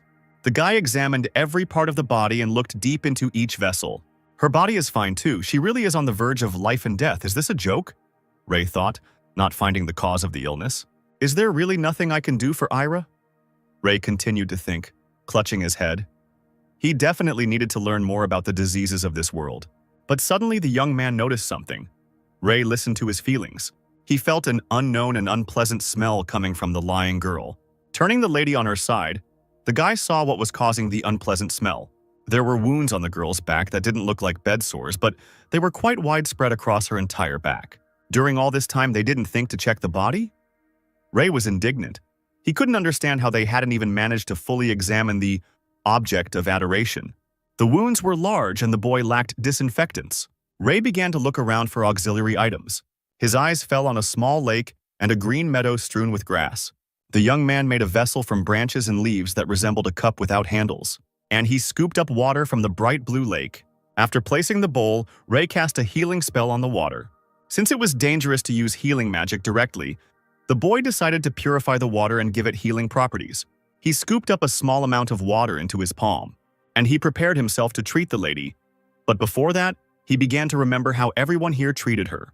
Even with his good intentions, he couldn't experiment and let the girl die. "I hope I don't get into trouble for touching a sacred creature," Ray thought, and set to work with full determination. The wound on his back was already covered with strange spots and was growing larger and larger. The guy thought that the elves, who did nothing and simply abandoned the lady, could not, in general, object to him. With light movements, Ray began to apply the healing water and applied small portions to each side of the wound. He did this with each affected area, carefully monitoring even the slightest changes. While the guy was treating, a bright orange sunset had already set in, and a light aroma of evening freshness could be felt in the air. Noticing this, Ray immediately hurried to get ready to go home. "This is the best I could do until I figure out what was going on," the young man thought, glancing at the girl who still hadn't come to her senses. It would be worth dropping in and finding out how things were going tomorrow, he thought, realizing that caring for and treating her required constant attention. Meanwhile, the city's fortress was in anticipation of news of a new saint. The guards reported to Saint Iriel that the search was already underway and it was only a matter of time. "Do you even know how many times I've heard that?" the saint hissed, clearly tired of news without results. She reminded her servants not to forget her intentions and not to test her patience. At these words, the servants immediately fell to their knees and began to apologize. "Forget it," said Iriel, rising from her chair. "There is no longer any faith in your words," she declared, looking down at the servants. It was time to take matters into her own hands. The saint was very confident and determined to search. Ray stood over the lady and examined her affected back. The wound already looked much better and, according to the guy, should heal by next week. As time went on, Ray would sneak into Ira's house and take care of her. First, he washed his body with purified water, then he kneaded the stiff muscles. And in his free time, he studied books from the lady's library. Sometimes Ray would look at the lady's drawings and laugh while talking to her. Every time I contacted her, I never received a response. But despite this, he talked about everything, about what he saw on the road, or what happened to Fia, even about the most insignificant little things that came to mind. And so the month flew by. "Ira, I'm back!" Ray shouted one day as he entered the chambers again. And heading towards the lady, he began to tell her that Fia had a day off today, and that's why the guy decided to have tea with her. But suddenly he noticed how the lady was emitting a strange smell, and a dark light was shining around her. Ray didn't understand anything, but his heart began to beat faster with anxiety. And he suddenly ran to the lying girl. Perhaps time was running out in a matter of minutes. Her breathing became heavy and her lips pursed. The guy noticed, completely panicked. The lady's sighs became rare and muffled.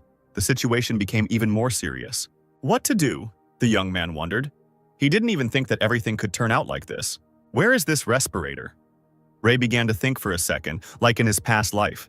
But he quickly remembered that he was not in the hospital and began to do something himself. The truth is that the only thing he could do right now was absolutely nothing. The lady continued to breathe heavily and each new breath seemed like the last. "Ira, you can't die, wake up!" Ray screamed in panic, shaking the girl by the shoulders. He could not understand what the problem was, because there was no external damage or lethal poisoning, and vital organs were functioning absolutely normally. The guy still couldn't understand what the matter was. There must be a way to heal her at once, Ray thought, looking at the girl. And then he came to his senses. He wasn't sure if he should use the healing. There was a risk that Ira might not be able to withstand his mana and might die. The boy looked at the lady again, trying to understand how to help her in such a terrible situation. He studied medicine so hard to save people, but at a critical moment he could not think of anything better. Still, it was worth trying to do at least something, otherwise the consequences could be irreversible.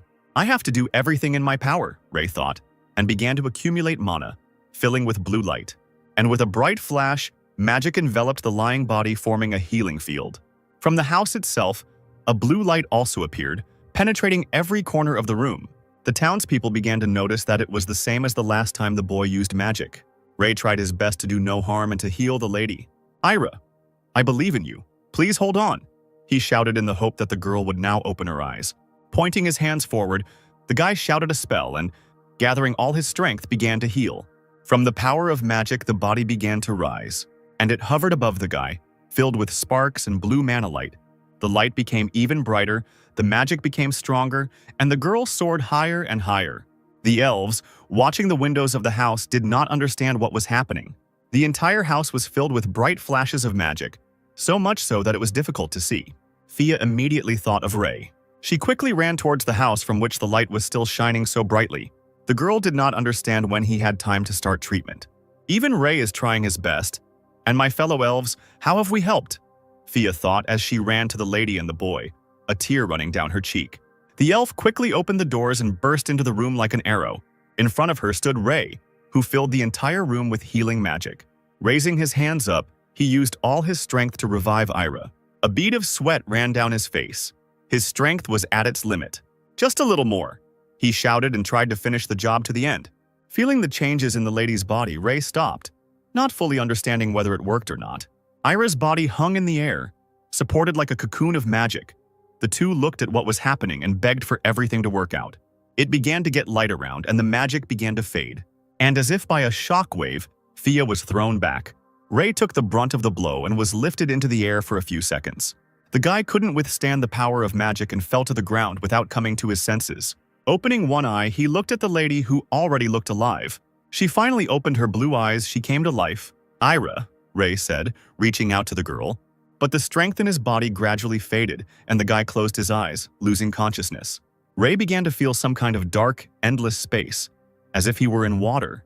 It was very cozy, and the guy wanted to at least stay in this feeling of calm and relaxation for a little while longer. But suddenly, he began to hear a voice from nowhere. "I repeat to you that this man will be under my protection," the voice said. "But Ira, this is a person." Two female voices were arguing about what the boy did. Hearing the voice, Ray understood what was being discussed. "I'm not going to listen to this anymore. While you abandoned me for 20 years, Ira continued to shout at the elder, "this man decided to do everything possible." The lady continued to argue that wasn't it funny who saved her, not those who idolized her so much, but the person who simply sincerely pitied her. Ira's voice, like a breath of wind on a quiet summer evening, enveloped the guy in warmth. "Ira," came from the lips of Ray, who woke up from a long sleep. He finally came to consciousness. He jumped up abruptly, and his gaze, full of confusion, darted around. The guy immediately thought he was in a dream. "Man," a voice whispered from the corner of the room. "Did you call me?" Ray turned to see who had approached him, and before him, like a vision from another world, appeared the beautiful Ira. She sat like a flower and looked at the boy with curiosity and tenderness. "I'm here," she said in an angelic voice, her eyes shining, and she seemed to be filled with light. Ray, captivated by the beauty and grace, could not take his eyes off her. He looked her over from head to toe. "The picture you found in the book." The girl began to speak and hugged the guy tightly. Ray did not expect this at all. "I drew it out of boredom." "No wonder it's so funny," Ira continued to exclaim, hugging and embarrassing the guy. "Did you hear?" Ray was surprised, his eyes wide, to which the lady replied that she heard absolutely everything, like an all-seeing eye. She touched the boy's face, full of surprise and confusion, and a tear ran down his cheek. "Why are you crying?" the girl asked, still softly, sincerely and gratefully looking at Ray, as if he were the most precious treasure. "Thank you. You were the only one who cared about me." The two of us sat on a white bed, and the sky was filled with scarlet. Ira asked what the boy's name was, since she hadn't known it all this time. The guy, who had already recovered from the storm of emotions, answered the question with a smile. "Ray," the lady whispered and thought for a second, and she exclaimed sharply, "What a beautiful name." It was already getting dark outside. The sun had almost set below the horizon. Ray watched from the window what was happening in the village. "Do you want to go for a walk now that you're awake?" "The elves are very worried about you," the guy asked, looking at the girl. "They have visited me occasionally for the last 20 years, but no one has really cared about me," the girl replied, expressing concern and resentment for her people. The lady's face suddenly changed to aggressive. Her anger about this would not subside in one day. Ray may have understood the girl to some extent, but he decided to lighten the mood and ask a question. "By the way, when did you regain consciousness?" Ira didn't quite understand the question.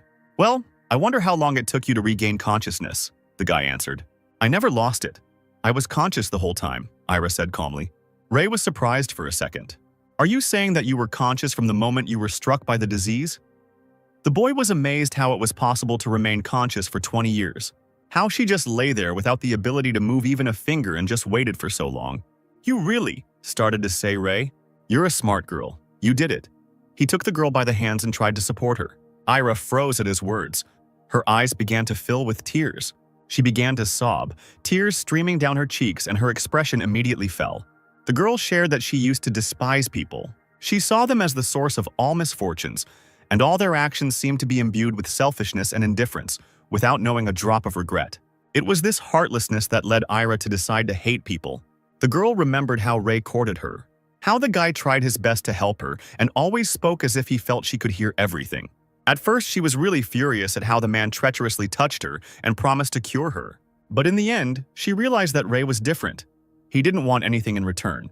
He just gave her so much care and love. He put in so much effort. Ira remembered how Ray, not knowing that she was conscious, still talked to her. And mentally, I always answered him. One day, a guy found information about the flower dayhair in a book and immediately thought about the flowers at the entrance. But the lady was thinking about something else. She was thinking how similar these flowers were to him, because their meaning was sacrifice and smile. A memory surfaced of Ray looking at Ira's drawings, and she mentally answered him and was glad that someone was talking to her sincerely.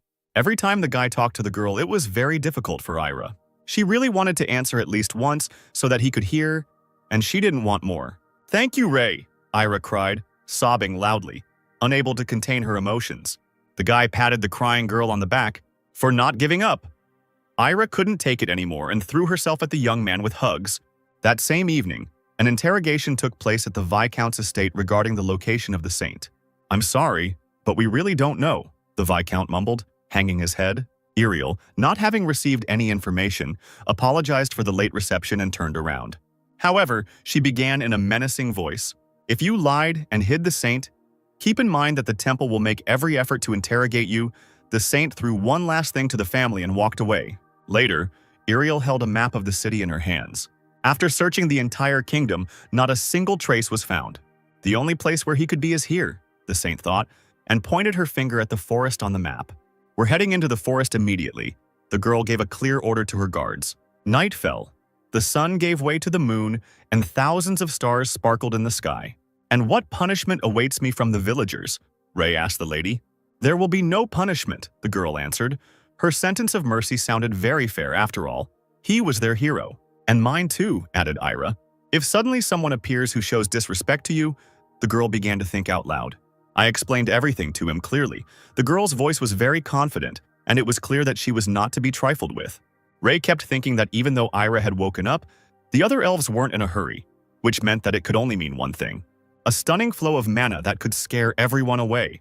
The guy was so deep in thought that he didn't hear his name being called. Pouring her mana into my body, Ira began to speak, taking the young man's hand. "You held my hand all the time. At first I was very scared because I didn't know that there could be someone nearby who had mana that could affect my body." The girl held Ray's hand, stroking it slightly. She told him that when she felt his mana, she realized that there were still good people left in the world. And she asked Ray not to focus on other things and just be there. The guy was satisfied with everything and just smiled. "I was wondering about something, Ira. How old are you?" Ray asked. The girl didn't really like this question. "It's a secret, actually," Ira muttered. "Since elves live longer than humans, you are about 200 years old?" the young man reasoned enthusiastically. The girl was embarrassed by the question and turned away. "Or 500? The guy continued to guess enthusiastically. "A whole 1,000? Ray exclaimed. But Ira immediately stopped him in his guesses. She was not that old after all. "What are you even thinking?" the girl screamed, upset by the joke. Having calmed down, Ira smirked, looking at the guy. "It's so funny," she said. "I have never experienced this. Do people call this happiness?" the lady asked. And in her eyes there really was a hint of happiness and calm. Ray called her weird for being happy when she was teased. But the girl didn't care. She was truly and sincerely happy. This feeling was not particularly familiar to her because she had never been particularly interested in anything. "Do you think you can be happy now?" the guy asked. "Only if you're around, Ray," Ira sang with a smile on her face. The guy thought about how he treated the lady back then. He constantly felt inferior. He may have been the best doctor in his past life, but in this one he is just a helpless man hoping for a miracle. The most important thing in medicine is experience. That's what you need to gain. And since the Holy Empire is now the most advanced in terms of medicine and his envoys are looking for him, there was only one thing left to do: become a saint and gain all the knowledge and experience of the Holy Empire. Ray was sad that he couldn't spend more time with Ira, but there was nothing he could do. "It seems to be getting quite noisy outside. What's going on?" The two noticed and turned towards the door. "Elder, please answer us something," the elves gathered around shouted. The two went out of the house to see what was going on outside. The elves screamed why they were kept from knowing that Era was in danger of death. What could have happened if the village had been attacked, or they had been in danger of extinction? "I ask you for forgiveness again. I am very sorry, this is all my fault," the elder apologized to everyone. Ray, watching what was happening, thought that it was not worth interfering yet. "While I was bedridden, none of them even thought to visit me," Ira said in an icy tone, looking at the indignant elves. "Disgusting," she whispered, and prepared to jump, thereby scaring the guy. And it was as if an arrow flew down, and her dress, like flower petals, fluttered in flight. In a matter of seconds, Ira found herself at the bottom and landed with light movements on the ground. "Ira?" the elder stuttered, moving away from the girl. "Stop right now," Ira said, frowning and savage. The elves, seeing the lady, immediately began to bow and whisper her name. "I can't listen to this anymore. Did any of you bother to come to me while I was sick?" the girl asked. She was very angry and at the same time filled with resentment. The villagers stood in bewildered silence. Ira looked at everyone angrily. Her gaze was sharp like a blade, piercing everyone nearby. "Just look at yourselves. Not one of you has lifted a finger, so why did you come here and attack the elder?" The girl screamed, pointing out that everyone here is to blame. The elves remained ashamed and silent and did not know what to say. The lady made one elf speak if there was something to say. "If the elder had told us everything, we would have definitely come to you," answered one of the residents. The elder immediately began to deny his words. Ray, who was watching everything, already understood that all this would not lead to anything good. "How dare you?" Ira was filled with enormous anger. Her gaze, her voice, and she herself radiated incredible anger. "Say something like that." She screamed and was illuminated by the blue light of her own mana. Magic shone around. The girl was preparing to strike, and as if by a shockwave, it knocked everyone to the ground. The elf who spoke to Ira was pierced by magic through his body and began to convulse. He fell down lifeless, foaming at the mouth. "Ungrateful little bastards," the girl hissed. "If everyone thinks it's my fault, then I'll just leave the forest, just like you want," Ira said, looking around at everyone. The elder began to shout at the girl and stop her. After her, the rest of the elves began to dissuade and apologize while kneeling.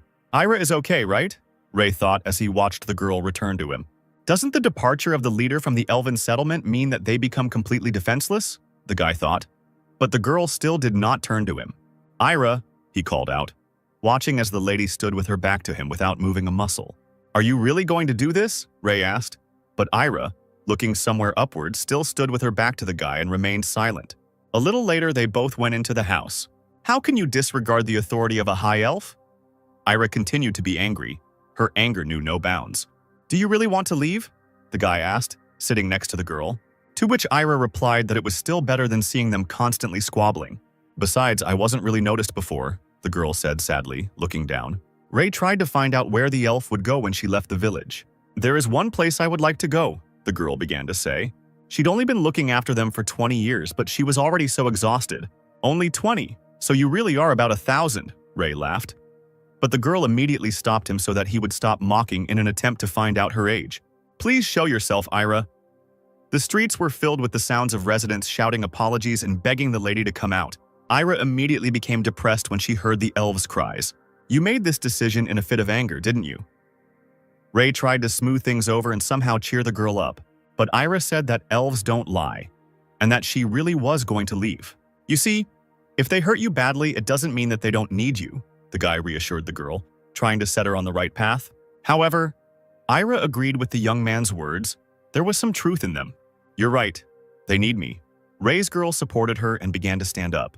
The guy smiled and was very glad that the situation was resolved for now. "Ray, I'm wondering something." The girl stood up and asked a question a little hesitantly. "Would you like to stay here with me?" Ira's question sounded like a note of hope for a better life. But this proposal took the guy by surprise, and he looked at the girl in surprise. "Thank you for the offer, but I can't," Ray replied with a note of sadness. As if there was a slight desire to stay in the village, Ira immediately asked why he couldn't. "I need to go to the Holy Empire," the guy said clearly. The elf was surprised by the young man's words, and he said that they were already looking for him. "They think I'm a saint or something. They claim that some kind of prophecy or something like that was received about me," Ray explained, not fully understanding what was going on. Ira began to ask questions about how this was a prophecy from God, wondering that he was a saint, because he uses magic, not divine power. Ray himself didn't really understand how this happened, but it seemed to be all because he had allegedly not been baptized, a saint without divine powers. There was a huge difference between a saint and an ordinary person, the girl thought. She wondered if the guy had actually used magic when he treated her, and Ray explained that he wasn't entirely sure either, because he hadn't intended to use magic, but the situation was urgent and there was no other choice. For some reason, Ira's illness only affected her ability to use mana, but left her consciousness untouched, like a curse. It was strange how the guy claimed to have used healing to heal, which was only the first circle of basic magic, and that already showed how amazing his magic was. On top of all this, he was a saint without divine powers, making him one of the most unlikely saints in history. Ray looked at the girl with bewilderment as she considered his words. Ira sighed and returned to thinking about her problem. "I feel so pathetic that I can't decide whether to stay or leave the village." The girl breathed out her thoughts. "Okay, it's time for us to go," said the elf with a smile on her face. The two returned to all the villagers who were already kneeling and worshipping the lady. "And what can you say in your defense?" Ira asked, addressing all the elves. Everyone started saying that they had been incredibly rude and apologizing for not accepting protection. The elves deeply regretted their behavior and asked the lady to be merciful. In that case, I give up my intentions to leave the village, Ira declared. Of course, she understood why everyone was angry at the elder, but the girl began to explain that no one wished them harm. If they knew about her condition, the humans might find out and the elves would be in danger. However, this does not cancel your guilt, added Ira, still standing majestically in front of everyone. And since both sides were to blame, the girl thought that it was worth discussing everything and sorting out the situation, because if there was no elder, there would be no one to protect and look after the village. The elves, lowering their heads, only agreed with the lady's words. Ira nodded approvingly and was glad that everything was resolved and fell into place. And since she was no longer angry, the girl clapped and declared, "Why don't we have a feast in honor of our savior?" The boy was confused by this suggestion. What kind of feast is this out of the blue? At the same time, a battle was taking place deep in the forest. The guards of the Holy Empire, dressed in silver armor and swords, fought with the stone giant, calling him a brainless monster. Iriel also stood in line and gave orders not to surrender because they needed to clear a path. They had to get to the right place before the end of the day, so she fought skillfully herself, using her magic. The very next day, when the sun was shining outside, the army set up camp in the middle of the forest. "It looks like we won't reach the elven village until the end of the day," one of the saint's servants reported. "Considering that our reconnaissance party is not that big, don't you think that we have been advancing for too long?" said Iriel, who was sitting and drinking tea, and her dress and jewelry had changed to a white suit and her hair tied up. She asked what they thought about this. Since there were many monsters in this area, some difficulties arose. The guard continued to report, but nevertheless, he believed that the army was advancing at a good speed. The saint was clearly unhappy with this news and snapped that she would have gotten there much faster alone. The servant immediately began to apologize, trying to make amends. Iriel finished her tea, put the mug back and stood up abruptly. "It seems we've had enough rest, so let's get moving," the girl gave the order. The village was filled with a festive atmosphere. A feeling of happiness was in the air, mixed with the aromas of delicious food. Ray, of course, was not particularly happy about such a feast in his honor. The entire village was decorated with balloons and garlands, and confetti was flying in the air. The guy was perplexed by such a large-scale event. The whole village seemed to sparkle with celebration. The elves were having fun and dancing to cheerful music. Suddenly, someone tapped the guy on the shoulder and called him. "Glad to see you, Ray. Everyone's probably been waiting for you," Fia shouted joyfully. She invited the young man to join the celebration, but Ray himself clearly did not expect such a scale and thought that it would all be more modest. "You are the savior of our village," the girl noted. Unfortunately, Fia herself could not stay for the holiday. She still had unfinished business. The guy asked where the elf would go. "On such festive days, the village lets down its guard. Do you think I don't care about work?" Fia explained, grabbing her sword. "Enjoy the holiday, see you soon," the girl shouted at last and hurried to her work. Ray stood and thought about something. He also thought that everything would be fine. "Fia!" the boy shouted, calling the elf. "Let's meet tonight. Eat something tasty," Ray shouted as the girl had already gone far away. But Fia immediately forgot about her work and ran like a bullet to the guy. "Really? Are you serious?" the elf screamed, tugging at the edges of Ray's shirt. The girl admitted that this was the first time she had been invited somewhere like this. Ray stood in shock from the reaction, but at the same time he understood that she had been living in the depths of the forest all this time. Fia, clearly happy with such an offer, ran to carry out her work duties, shouting at the end so that he would not forget his words and keep his promise. Ray fell to the ground and was glad that the girl agreed to spend time together. "It looks like it's time for me to go too," the young man thought, and headed deeper into the decorated village. The elves joyfully greeted the lady's savior. The young elven girls invited him to sit with them, thereby embarrassing the guy. And the elves offered to taste various treats. Although Ray was grateful for such a feast, it was all tiring. The celebration continued, and the lady's house still stood on the tall tree. The doors to her house were slightly open. Ira sat and drank tea. "Why is the hero of the evening sitting here?" she asked the guy who was also in the house. Ray replied that he was tired from the feast and could not find another place to rest. "Then stay and rest," suggested Ira, calling the guy to the table and offering him some tea. Ray came closer and smelled an unknown smell. "It's the scent of dayher flowers," he exclaimed, realizing that the smell came from the lady's drink. "Yes, you are right. This is my own way of celebrating this special day," Ira explained, and poured tea into the second mug. The guy began to try the wonderful drink. "Ira, why don't you come down?" Ray asked, wondering how the lady was sitting alone and not having fun with her people. The elf didn't expect that such a topic would come up over tea, but the guy immediately made it clear that if she didn't want to talk, then she didn't have to. Well, I think I don't have to hide it from you, Ira thought out loud and began her story. She told that once upon a time there was a great conflict between an elf and a high elf. High elves are born already having a certain status and are considered by their nature to be more majestic beings than common elves, and therefore, regardless of their age, high elves become objects of adoration for other elves. However, one elf had a conflict with a young high elf, and she decided to leave the village. I think you know what happened next, Ira clarified. Ray himself guessed that to prevent something like this from happening, she locked herself here. And then the girl continued speaking. But something distracted her from her story. She jumped up abruptly and looked towards the exit. Ira, what is it? Ray asked, surprised by the violent reaction to something. It seems like something happened on the outskirts of the village. Ira's tone was slightly worried. It seemed that there were uninvited guests in the forest, which made the lady nervous. At first, Ray did not understand what kind of uninvited guests could come to such a part of the forest. But he suddenly thought about those who were looking for him. At this time, the guards were already near the village. What are people doing here? Fia stood ready to strike and defend her home. She didn't understand why someone had come here and brought an entire army. We are not here to fight, Iriel said firmly, standing next to the army. We just want to see the saint, she replied with a grin and without a drop of fear. Fia understood what was going on and was seriously angry that someone had wandered into the elven territory. The atmosphere was tense. The elf fearlessly listened to what the saint would tell her. Just in case, she took hold of the hilt of the sword so that if anything happened, she could immediately strike at the army. We are here to find the saint, Iriel continued to explain, her eyes reflecting calm and confidence. There is no such thing here, so go back to where you came from, Fia stated firmly.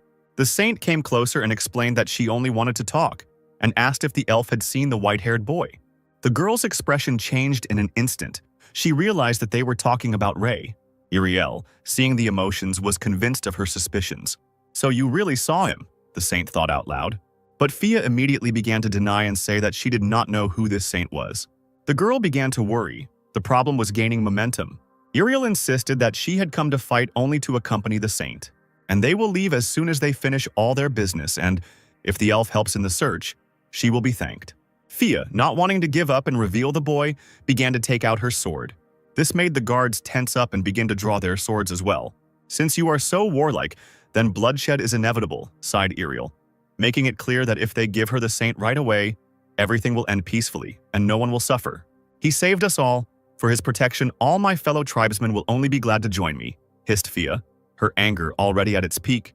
The saint sighed, seeing how aggressively the elf was disposed.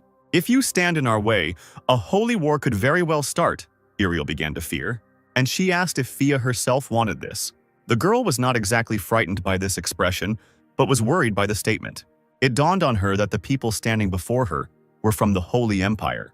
The elf had no choice but to show that she was not afraid, and with a sharp movement she drew her sword, standing in a pose ready for battle.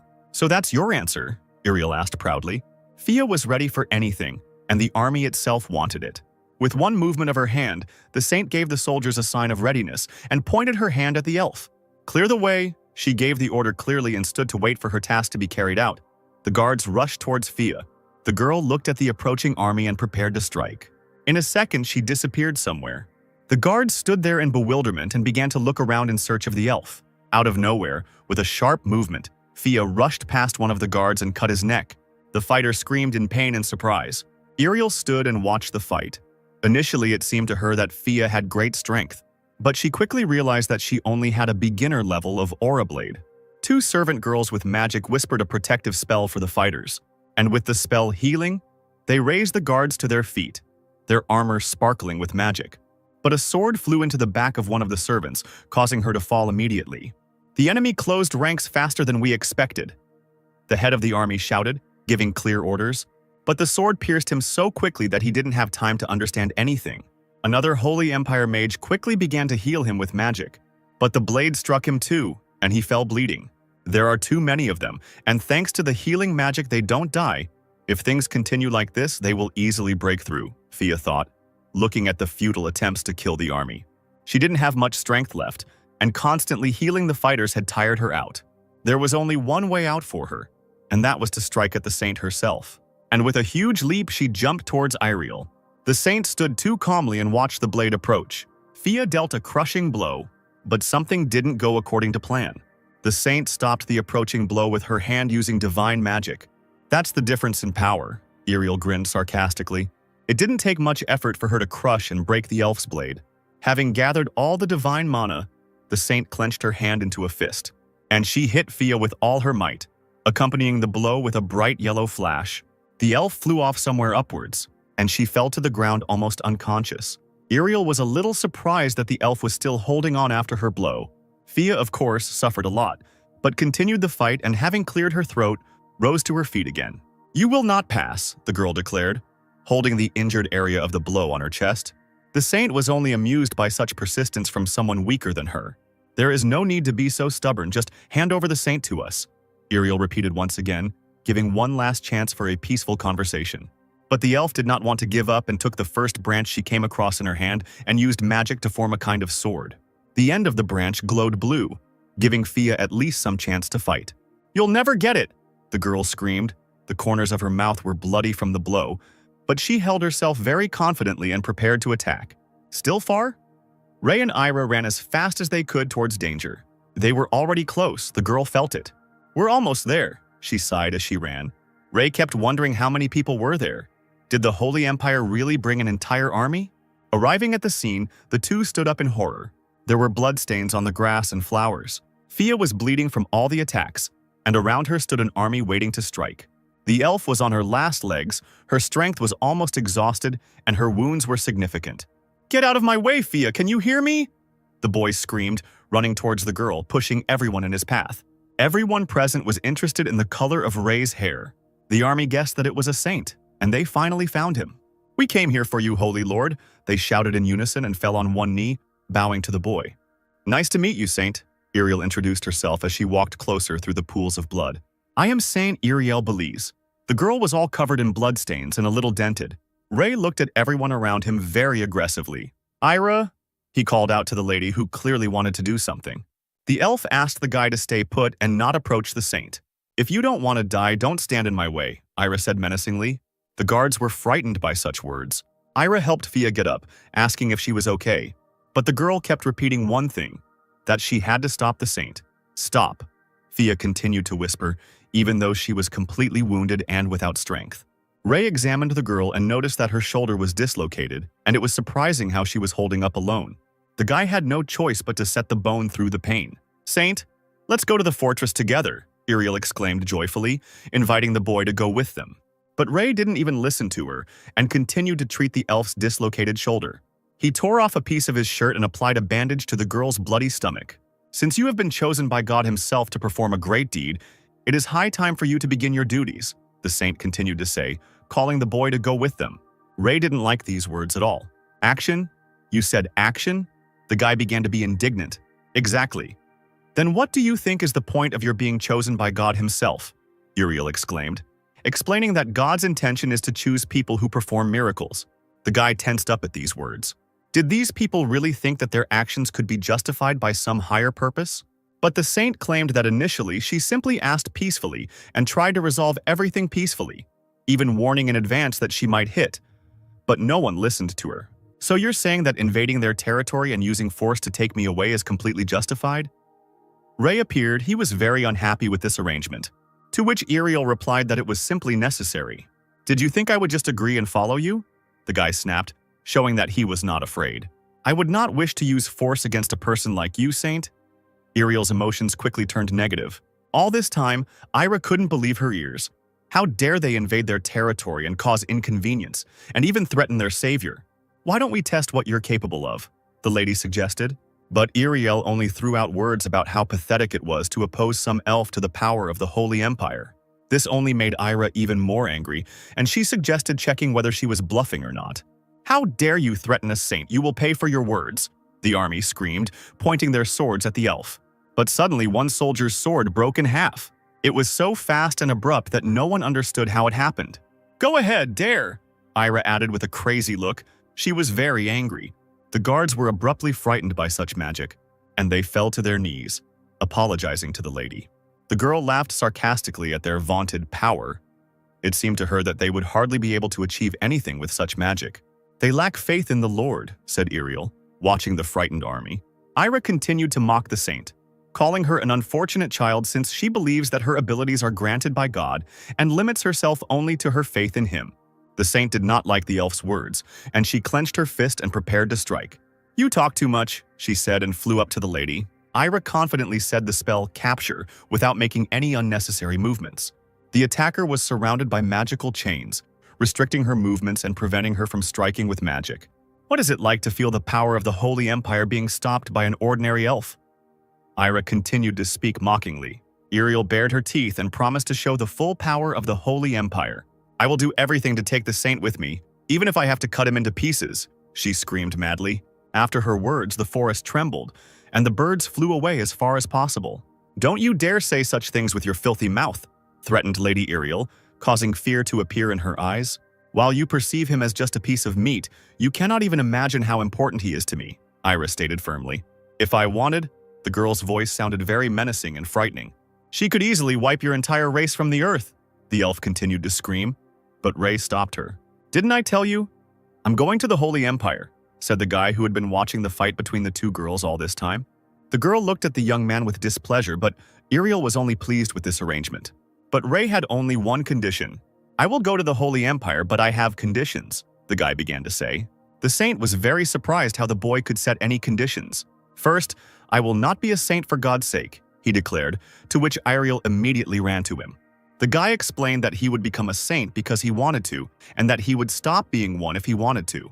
The girl who ran up to him was very surprised by his words because how can one stop being a saint if you want to? "The second condition," Ray continued, raising his hand and showing the number 2 on his fingers. "If something like this happens again, I don't know what I'll do," the young man said menacingly. Ariel wondered what would happen then. "Who knows? Maybe I'll leave the Holy Empire and become a saint in an enemy country." Ray shrugged his shoulders, mocking the saint a little. Ariel immediately thought that he would then become a saint who had betrayed God, and then he would simply lose his strength. "Anything else?" the girl asked. "The third condition, give me access to all the libraries of the Holy Empire." The guy continued to voice his conditions. Ariel could, of course, easily fulfill the third request. "Fourth," Ray still raised his hand, pointing to the number 4 on his fingers. "I want to receive compensation for my work, clothes, food, housing. Will I have it?" the guy said. The saint did not particularly appreciate all of the above conditions, but Ray was always serious about money. Ariel had no choice but to accept this. "Saint, let's spit on all this." The servants have already started shouting, agitating that the position of a saint is not a reason to accept outrageous conditions. They didn't understand what kind of saint it was who wanted to be paid, and God simply made a mistake this time. The girl quickly stopped the servants from saying these words. "Of all the conditions you mentioned, except for the first, we can accept everything," the saint answered, realizing that there was no other way out. But Ray shrugged and explained that the first condition was the most important. The girl no longer believed what was happening and was very puzzled by his words. "The fifth condition," the guy suddenly added, and he ordered to apologize to the wounded Fia, who was sitting near the tree without strength. "Sincerely," Ray clarified. The guy asked Era to let Ariel go, and the girl, losing her balance, fell. "I can't do this," the saint said sullenly. "Please take into account my position as a saint fulfilling the will of God," Ariel answered almost with tears in her eyes. But the guy didn't care, because the position of the elves was also taken into account in the attention. The girl said that she had no other choice because he himself did not want to go with her. Ray asked again if she refused to apologize to the elf. Ariel answered clearly in agreement. "I can apologize if it is only my personal apology, but the responsibility that we bear is very heavy, and every word of mine can bring down the wrath of God," the saint brought to the attention. "Really? Okay then," Ray replied with a displeased tone of voice. And he ordered to finish with this and ask his god to find another saint. Ariel was very surprised because she almost managed to take the boy with her. "Let's go, Era. We need to take care of Fia," he called out to the lady, and both headed towards the wounded elf. "Wait, the girl stopped the two?" "Just a minute," she called out to the saint again, and she began to beg him to reconsider his decision because she could have prepared everything else. Ray turned around with an angry look and only threw after him that nothing else was needed, just an apology. Ariel was already starting to cry from hopelessness. "We're leaving, Ira," the guy called the girl, and, taking Fia on his shoulders, headed towards the village. "Is it okay for you to act like this?" the elf asked as they walked. The sunset had already appeared outside and the sun was getting ready to set. She still tried to persuade him that it was not too late to get everything back and that the Empire would come running at his mere call. I don't regret it at all if they can't apologize after what they've done, Ray said confidently. It seemed to him that it would be better not to follow them. The elf was wondering why someone like him would go so far for another race, to which the guy explained with a smile that he was doing what he wanted. And when asked what he wants, he answered in a calm tone, a happy life. Isn't that another reason to become a saint? Ira asked. Well, that would be nice. But getting irritated over trifles, helping the sick or wounded is not such a bad life either, the young man noted, still holding Fia on his back. He was not afraid to be happy in a small place. Ira looked kindly at the guy and added, You are truly one of a kind. The sun had already turned orange, indicating that sunset was near. At this time, Ariel stood in the middle of the forest edge where the battle was taking place. She recalled the boy's words that they should look for another saint. Perhaps she could not understand them. Holy lady, perhaps there has been some mistake? Asked one of the servants. The girl, very dejected, stood and thought over all the words, and taking off her cloak, she threw it on the ground. Come back. She briefly threw an order to her army. And I will go to the elven village, the saint declared, looking somewhere ahead. At the entrance to the village, there were 2 elf guards, discussing how Fia was doing, because she was very wounded. A figure dressed in a white suit appeared on their horizon and walked straight towards them. Stop, man, they shouted and forbade anyone to come closer. Ariel raised her hands and explained that she was not here to fight, but simply wanted to visit the saint who lived in this village. The elves did not understand what the girl was talking about. In any case, they could not let a person into the village and ordered him not to approach, otherwise it would be considered a threat to attack. In that case, could you please tell the saint that I will be waiting for him? Ariel asked with a bit of sincerity in her voice. The guards continued to insist on their own and did not let the saint in, telling her to go back where she came from. Please, let me at least stay here and wait, the girl begged, at least somehow convincing him that she was safe. She promised that she would not attack or cause any harm. The elves still took pity, but warned to stay on the spot. Otherwise, one wrong move could lead to trouble. Ariel bowed in gratitude, promising not to approach, and turning around, she went to wait for the boy. The saint she's talking about is Ray. The elves began to reason. At this time, the saint, looking for a place secluded from the bustle, went to a secluded place, hidden from everyone. She took off her shoes and dropped to her knees with ease, and closing her eyes as if renouncing the reality of the world, and crossing her arms on her chest, she began to offer a prayer to her God, entrusting herself to his mercy. A yellow light was pouring around her, and her lips whispered words of prayer directed towards the heavens. The elves wondered whether they should talk to the boy. The village continued to display festive decorations, but the atmosphere of celebration seemed to have passed like a passing breath of wind, leaving behind the sadness of recent events. Fia, bandaged and weakened, lay in bed, slowly returning to reality after the shock she had experienced. We managed to heal the serious wounds, Ray said, stretching after work. Now he can rest. Suddenly there was a knock on the door, breaking the silence of the evening. And when the guy went outside, he saw an elf who said that someone was looking for him right at the outskirts of the village. The guy immediately perked up and was surprised that the Holy Empire was still here and they hadn't surrendered. Ray clarified the number of those waiting for him, preparing to face the unknown. But hearing that only one young man did not understand anything at first. It was already dark outside, the moon had risen, and crickets were already sparkling in the forest. The boy came to his destination, where 2 elf guards stood. One of them immediately pounced on him with hugs and asked where the hero of the occasion had gone. What kind of person was looking for me? The guy asked, as if trying to distract himself from the annoying hugs. The elf pointed his hand towards Ariel. The girl was still kneeling and praying, radiating a bright light. Ray slowly walked towards her, preparing for any outcome. Hey, Saint, I heard you were looking for me, he called out to the girl, coming up almost right next to him. Don't even try. She's been like this since sunset, the guard explained. It seems like 3 hours have passed. The guy tensed up a little. He didn't understand what she was doing. Thinking that Ariel would soon wake up, I decided to just wait. Dusk turned to dawn, and the sky had already turned bright blue. A whole night had passed. The girl seemed to exhale all her fatigue, making it clear that her prayer had come to an end. The saint stretched and loosened her neck, while Ray grumbled about what kind of long prayer this was. The guy leaned towards the girl to get her attention. Let's get straight to the point. What are you doing here? The young man began asking questions. It turns out that Ariel wanted to say something. Did you come here to apologize? Ray asked, looking at the saint with disdain. To which the girl replied that she couldn't apologize, but at least she could show respect for this place with her actions. The guy was not at all satisfied with these words, and he began to object why they should get pleasure from the presence of the one who harmed the elf. That's not what I meant at all. Iriel immediately began to justify herself, still on her knees. She said that due to circumstances she could not apologize directly, but it would be right if she repented for everything she had done and would work until all the elves were satisfied. The girl stood in front of the guy and, with her head down, listened to Rei become indignant and say that if she left her post, the Holy Empire might start looking for her. If something like that happens, we'll have to fight again. Have you even thought about that? The guy continued to explain. Of course, this was what I prayed for, since I am in direct communication with the Almighty, searching for me with the help of his troops. The Holy Empire would not dare to undertake such a thing, explained Iriel. A certain sincerity could be heard in her voice. Rei began to doubt the saint's words, but she continued to insist on her intentions. In any case, if something turns out to be untrue, Ira will still find out about it, and it will be difficult to resist her power. Rei began to think about what he had said. Should he trust him at all? Okay, he said briefly. The guy told her to do as she pleased, but if something happened, Iriel shouldn't count on his support, and if she was asked to leave the village, she wouldn't be able to help in any way. The girl's expression immediately changed and she began to happily thank Rei. The boy headed towards the village, but the saint stopped him and asked a question. Rei turned around reluctantly. The girl felt uncomfortable asking about this. Where can I go to freshen up? Iriel asked, a little hesitantly. What a pain in the ass, the guy hissed, clearly not wanting to deal with a stranger.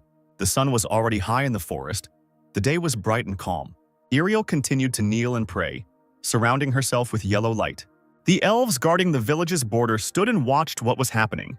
They kept discussing how the girl was stuck again for the whole day and had been sitting in the same position all this time. Perhaps she was even tired. Oh, Rei, are you going home already? One of the guards remarked, seeing the guy with a bag in his hands. The elves were uneasy that this human woman would do something in the absence of the young man. Rei looked at the saint, thinking, what kind of god must this be that she would do such a thing for him? When the guy returned home, it was already evening. The house still stood beautifully in the middle of the forest edge. I'm home, he shouted as he walked through the door. The frightened parents sat in front of him, stuttering, and at first not even believing that their son had returned home. Don't pay attention to me. Continue, the guy said embarrassedly. And he quickly went to his room and slammed the door. But his parents did not want to let him go so easily and wanted an explanation of where he had been. Rei put his bag back. He flopped down on the bed, almost completely exhausted. He had been very tired over the past couple of days. And exhaling, he began to remember the days gone by. Rei, I think it will be very useful for you to visit the Holy Empire, the guy recalled Ira's words. At first, he didn't understand her words. The elf seemed to sense that the boy wanted to get there, and was, of course, glad that he prioritized the elves and had done so much for them. But it was no less important that Rei could take advantage of the chance when it presented itself. The guy partly agreed with her words, because he had vowed to go to the Holy Empire to study medicine to ensure that there would no longer be a disease that he could not cure. The young man got out of bed, making a decision, and he began to put the books into his bag. I can't miss this chance, the guy thought decisively. That evening at home, I had a serious conversation with my parents. What did you just say? Mom and Dad asked in surprise. Sine and Isle couldn't believe that their son was a saint, and didn't understand when he said that they would have to go to the Holy Empire. Rei sat calmly and tried to explain in more detail what was going on. You were joking, right? The boy's mother asked, stuttering and with tears in her eyes. I plan to leave tomorrow. I can't predict what might happen in the next couple of years, the guy answered with a little regret in his voice. But he promised to definitely return home. Sine, burying her face in her husband's shoulder, sobbed bitterly, and did not believe that their son would have to spend the rest of his life in the Holy Empire after taking holy orders. Rei, in a soft tone, with tender sincerity, promised to return. What the hell do you mean you're a saint and have to leave? Mom screamed, rushing to hug the boy. Darling, why are you disturbing our child's soul with your sobs? Isle stopped his wife from crying endlessly, as if he had already fully grasped the essence of the situation, and he too, shedding a tear, promised to do everything so that he and his wife would be safe and sound until the boy returned, and so that he would not worry and take better care of himself. The whole family was confused by this conversation. I'll definitely take care of myself, Rei blurted out, smiling. The parents couldn't believe that their boy had grown up so much and now didn't even cry. Night gave way to morning. The bright sun appeared from the trees. Iriel continued to pray without changing her position, but her strength was already at its limit. The girl was so hungry that her stomach had already started to rumble. She didn't eat for a couple of days and just prayed the whole time. Rei nobly showed the holy field where everything that grew was edible, and from now on, You can handle it yourself, the guy said quickly and headed in the other direction. Ariel, clearly unaccustomed to such food, did not know what to do with the small, seemingly edible sprouts or how to eat them. She carelessly plucked a branch from which an unknown juice began to flow. The girl feigned displeasure while looking at something incomprehensible, and with a quick movement she threw the food into her mouth. But she didn't expect such a taste. So bitter and sharp, she screamed, drooling from the spiciness. Something in my stomach began to rumble and gurgle. Ariel broke out in a sweat and grabbed her stomach sharply. The sprout was very spicy and tasteless. The elven guards watched her and were amused that the girl ate the food raw. They had, of course, heard that people like variety, but to such an extent they were very surprised. Ariel screamed and asked for water, looking around for a source of water. A small blue lake caught her eye. She flew towards the water like a bullet, and she plopped completely into the water, causing small waves with her landing.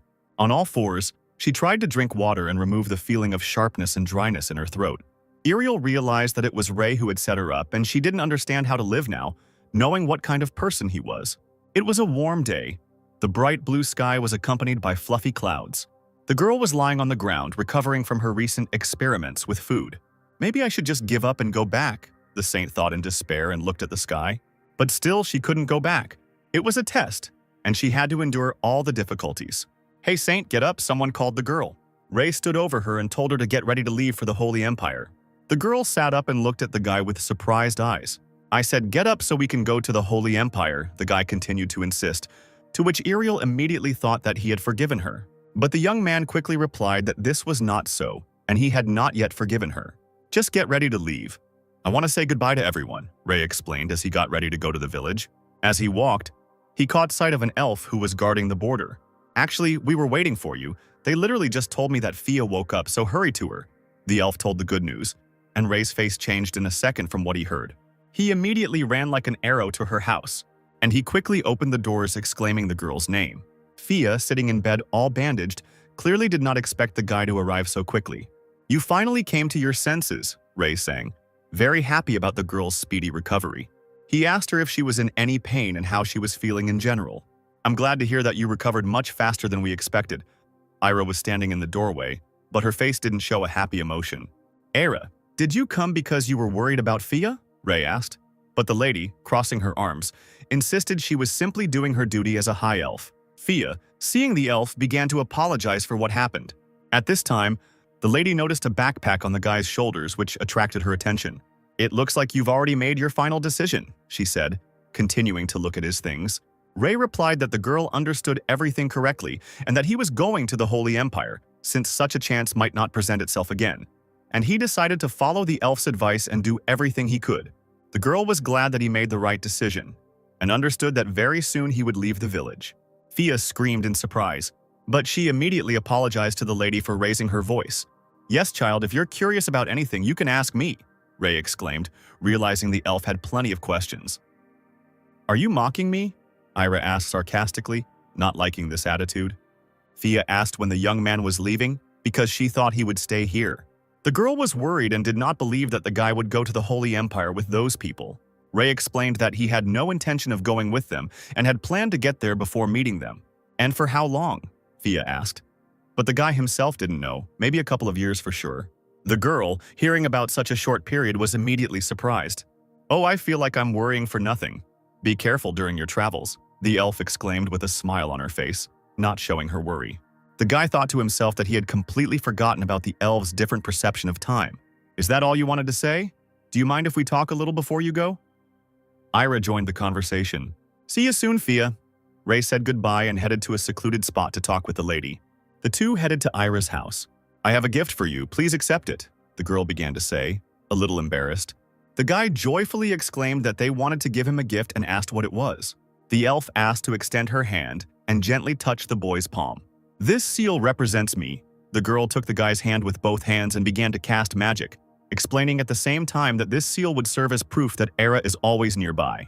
The guy's hand was wrapped in a blue sparkling light. Ray looked at his hand and was surprised to see the symbol on his hand. It looked like either a bird with outstretched wings or some kind of staff. Ira explained that the seal was herself. Ray continued to stare at the gift on his hand. Something struck him in his thoughts. He immediately wondered if this was one of the seals that forced people to serve the elves, and that he would be kept as a slave for the rest of his life. Ira hastened to reassure that it was just a seal and there was no need to worry about it. Yes, this mark that I left on you was created from my magic. I practically gave myself to you as a gift, the girl explained. The elf gently said that she would always be there and hoped that the seal would serve as protection during her travels. The guy looked at the seal again, and I was pleasantly surprised by this gift. Thank you, see you soon, the boy shouted and set off to meet adventures.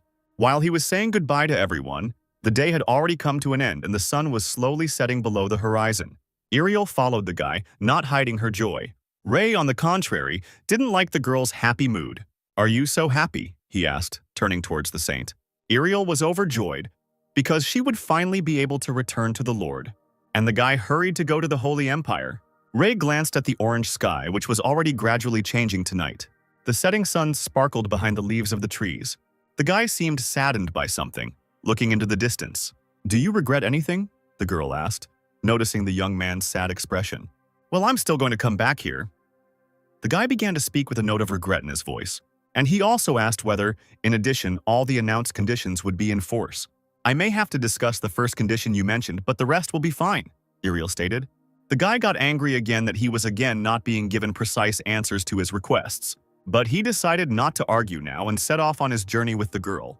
The two walked, hidden in the rays of the sunset, and expected what a long journey it would be. After some time, they already came to the city. Ray remembered how Ariel said that before going to the Holy Empire, they needed to go to one place.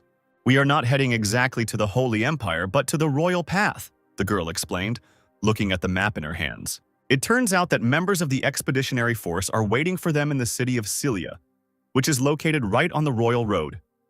First, they must go to meet them, and then to the Holy Empire. Okay, it's time for us to be on our way, the saint remarked. But for some reason, she seemed very suspiciously worried about something. Ray began to think that the entire journey could take 4 days. But would he be able to get there in 1 day if he used mana to move faster? The boy began to stretch his body, as he would have to run all day, which surprised Ariel greatly. Just don't tell me you've decided to run the whole way, the saint asked, holding the horse's reins in her hand. Ray thought it would be faster this way. The girl explained that she was unlikely to be able to do something like that even with holy powers, and it would be even harder for the guy since his mana path was still small. But Ray continued to think, and with the help of mana vessels, he could reach his destination much faster than on horses. But of course, it was not polite to refuse the offer, because Ariel even bought a horse for a more comfortable journey. Okay, I agree. Wasting so much effort is simply pointless, the guy replied.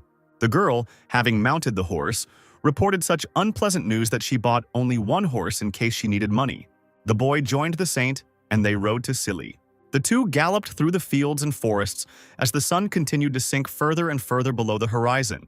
As night approached, the travelers decided to stop for a rest, and the guy decided to start cooking. With one movement of his hand, Ray cast a spell and summoned a fire for comfortable cooking and warmth. The fire blazed with red tongues of flame and illuminated everything nearby. It's incredible. You can use magic by saying just one word. Ariel was surprised at how skilled the young man was for his age. His powers were at the level of a second circle master. But for the guy, there was nothing difficult about it. And with the same light movement of his hand, he created water in the pot hanging over the fire.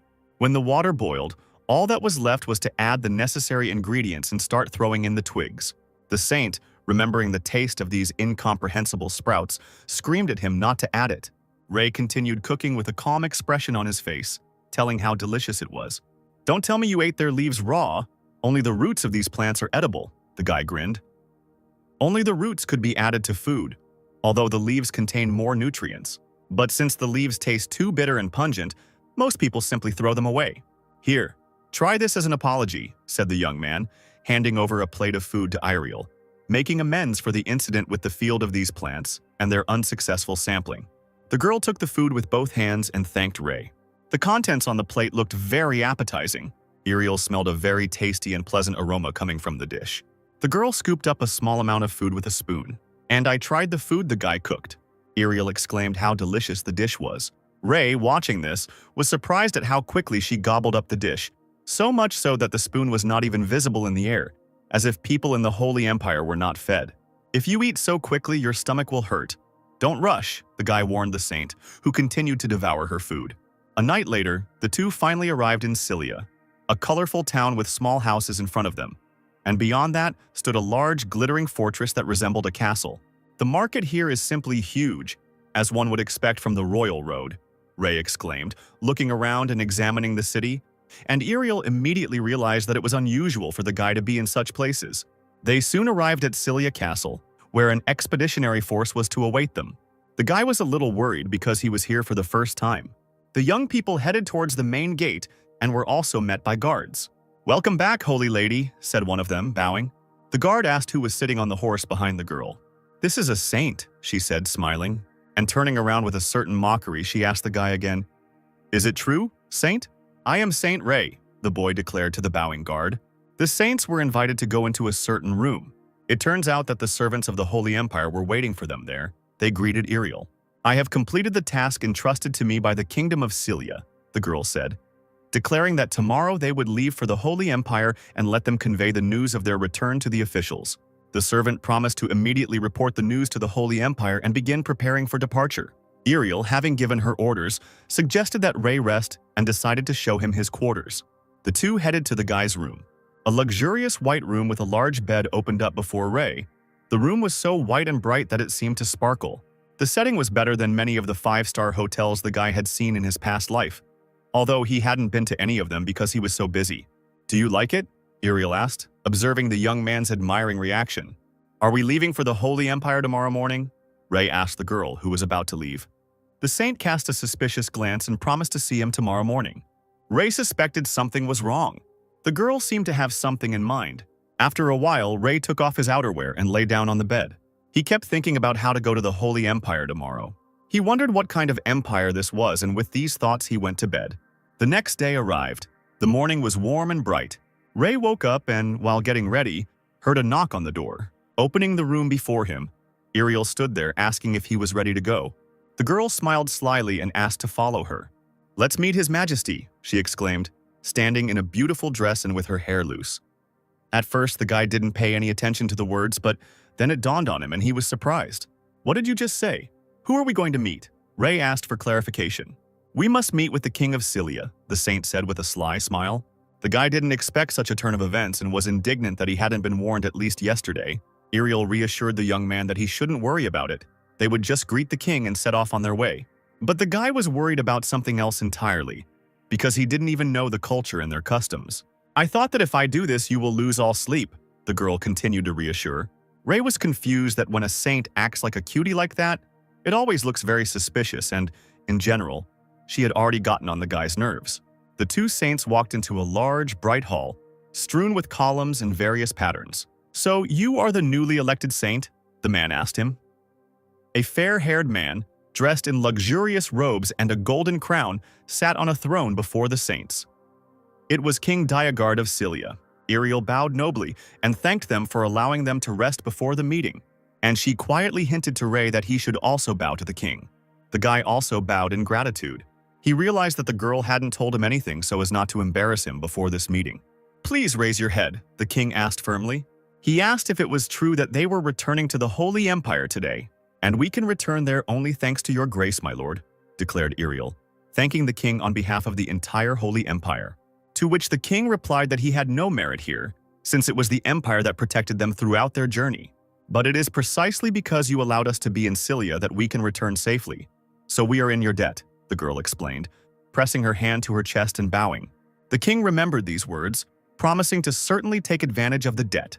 Later, looking at Ray, the king asked if he was the newly elected saint, and the boy sheepishly agreed and introduced himself. The man looked the young man over from head to toe and could not sense his mana. And also looking at his body, I concluded that he has experience as a fencer. The king was very worried about the appearance of the new saint, but when he saw the young boy, all his worries and anxieties evaporated. "Just think, I was able to meet a saint and a saintess at the same time. This is a great honor for me," the king replied, looking at the two embarrassed people. "Hey, saint," Ray called out to the girl. "Isn't it time we went?" The man sitting on the throne called out to Ariel. "You said you'd repay me, right?" He began speaking, somewhat intriguingly. The girl became interested in the king's words, and he began his story, choosing the right words. He told about his cousin, the daughter of the Duke of Silos, who was ill. Many clergymen visited her, but not only were they unable to do anything, but they also could not determine what exactly was wrong with her. The king asked to visit her, but Ray secretly hoped that Iriel would refuse him. They already had a long road ahead of them, but the response in the hall was positive. "I cannot refuse your personal request, my lord," the girl replied, bowing. The king exclaimed joyfully and thanked the saint, noting that he would certainly be at peace if they took care of everything. But it turns out that this is not what Iriel had in mind when she agreed to this request. The two were walking through a small garden, heading towards the king's cousin. "Why did this journey to the Holy Empire take so long?" Ray grumbled as they walked. Iriel enthusiastically exclaimed to the boy to follow her. Because he could understand how to use his divine powers after all, he was acting for the good of the world. "Won't the journey to the Archduke's lands and then to the Holy Empire take us longer?" Ray inquired, clearly displeased with lingering in Cilia. "But after thinking for a bit, I finally came to terms with this idea. After all, the king said that someone was sick, and therefore it was worth hurrying and going to help the sick person." Meanwhile, the guards and servants were gathering for departure. "We have already managed to report to the Holy Empire that we are returning, but I cannot allow you to visit the Archduke," said one of the leaders of the Holy Empire's guards. Iriel immediately began to explain that she was in no position to refuse the king of Cilia himself. The servant asked if he would give anything in return for this service, but the girl again explained that it was payment for the king allowing them to stay and spend the night. "Since he has the right to ask for this, I think we simply have no other choice." The saint's assistant exhaled and said that he would contact the Holy Empire and inform them that they would be delayed. The girl expressed gratitude for understanding and ordered that they set off immediately to save time. As they all made their way to the designated place, Ray kept thinking about how he had already seen people's reactions to his treatment and how his first patient managed to make a scene after everything he had done for him. He was curious how things would turn out this time and what the reaction would be. The crew of the Holy Empire walked for half a day, and in the evening decided to stop for a rest. They set up a small camp consisting of several tents. Ray chose a secluded spot for himself and sat near the fire, and made himself some food. But the curious still stared at him and whispered about the new saint.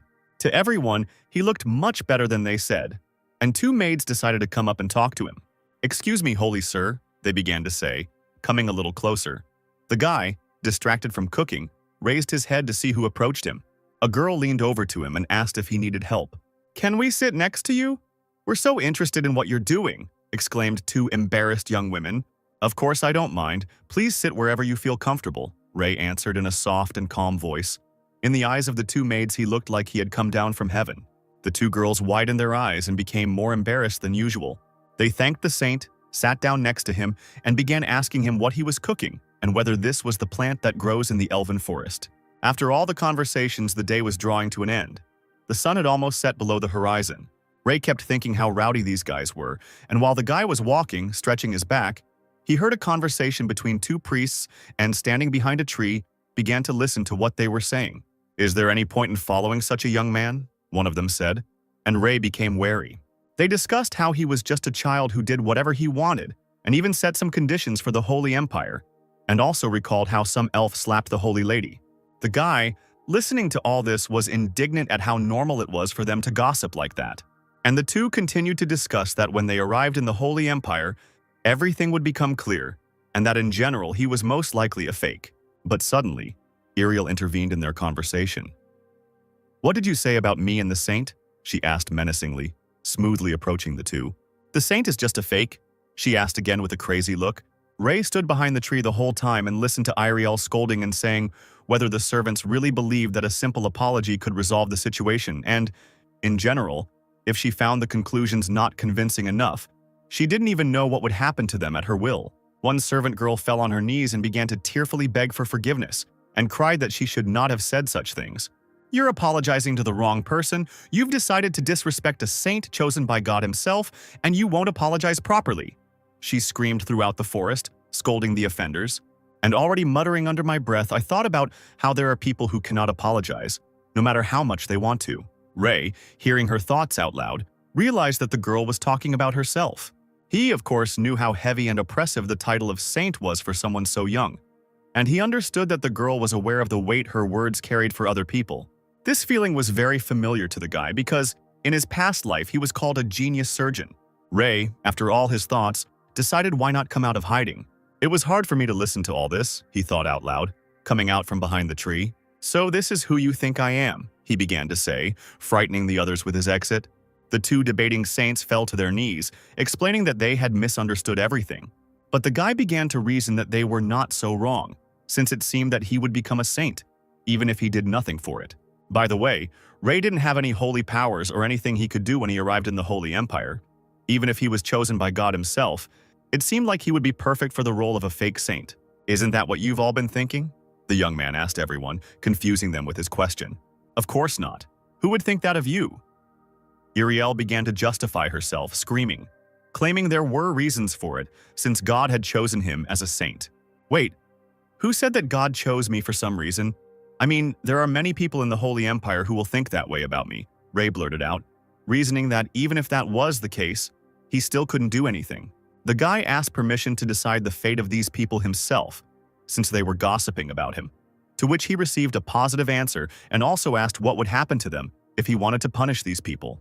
The heretic inquisitors can take them away, or at worst kill them, the chief priest declared. The two guilty men looked at Rei and begged for mercy, shouting that they had not thought about their words. The guy thought about what he should do. I'm sure there are many more people who have ridiculed me than those present here, saying that I'm a fake, an insolent brat, or that I have no right to be a saint, he said, coming to a more reasonable solution. After all, everyone was not far from the truth. Everyone present thought that he was very young, that he had neither power nor abilities nor support among his own people. That's why I'm going to the Holy Empire for a couple of years to prove my point to everyone, including each of you, he explained. But many did not understand his words and wondered what he meant. Rei explained that he would make sure that everyone who talked about him behind his back would regret it, and hoped that the people who insulted him would remember this moment. And to secure today's promise, he ordered that the two offenders not be punished. These servants immediately began to apologize and say that they should have thought twice before insulting. I hope that in the future you will regret the decision you made more, and in order to achieve my goal, I will do everything to restore the honor of the Holy Empire, the guy proudly declared with a slight smile on his face, as if he believed in his goal 100%. It could take years, as Rei didn't know how long it would actually take him. However, he wanted to do everything in his power, so that all who condemned him would regret what they did today. The people standing in front of him looked at the boy in surprise, and at once everyone knelt down and worshipped the new saint.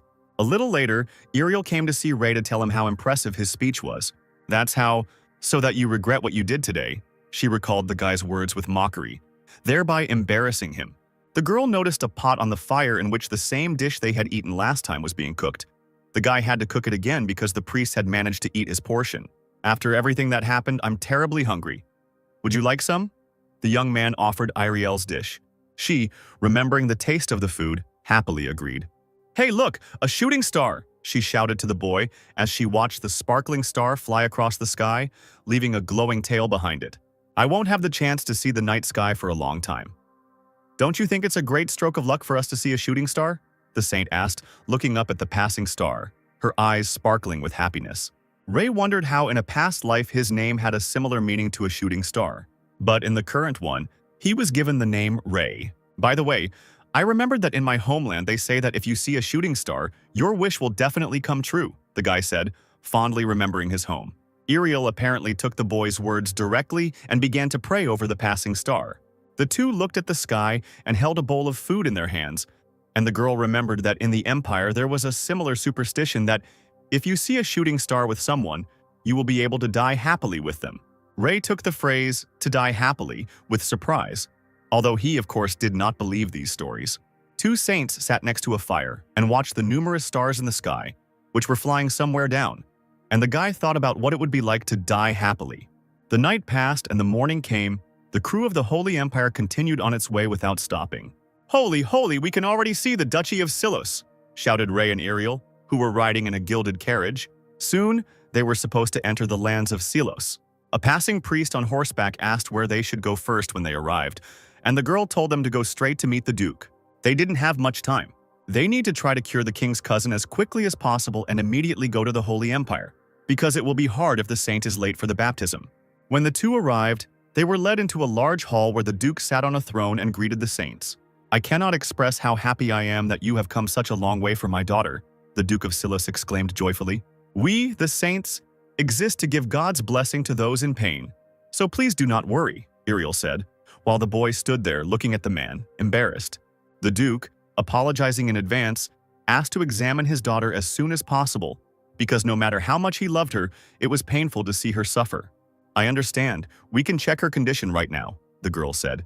To which the man joyfully promised to do whatever they wanted if they cured the patient. Ray had been watching the whole time. He was surprised at how much they believed in the saint. In his opinion, she had impressive skills both as a saint and as a person. The young people were taken to the room of the Duke's daughter.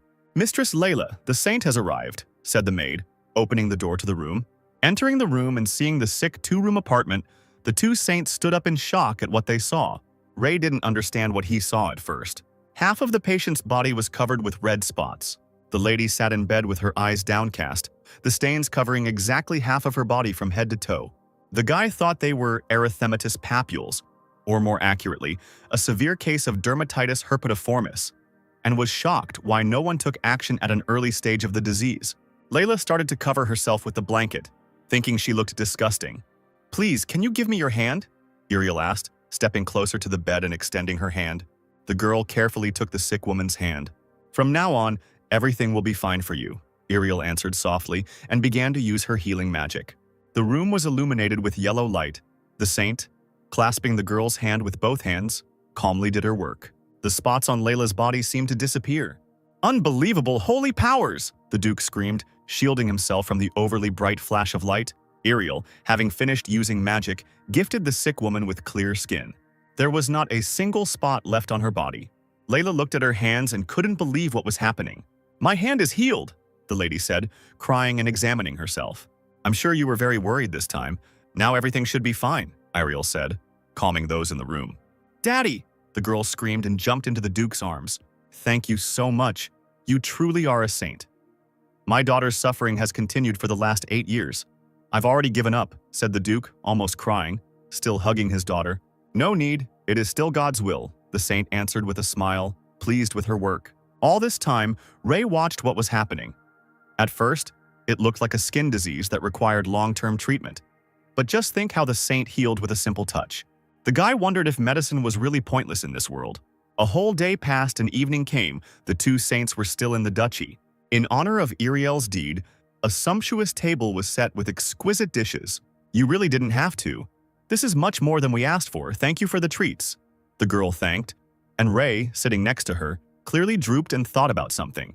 "So the rumors were true.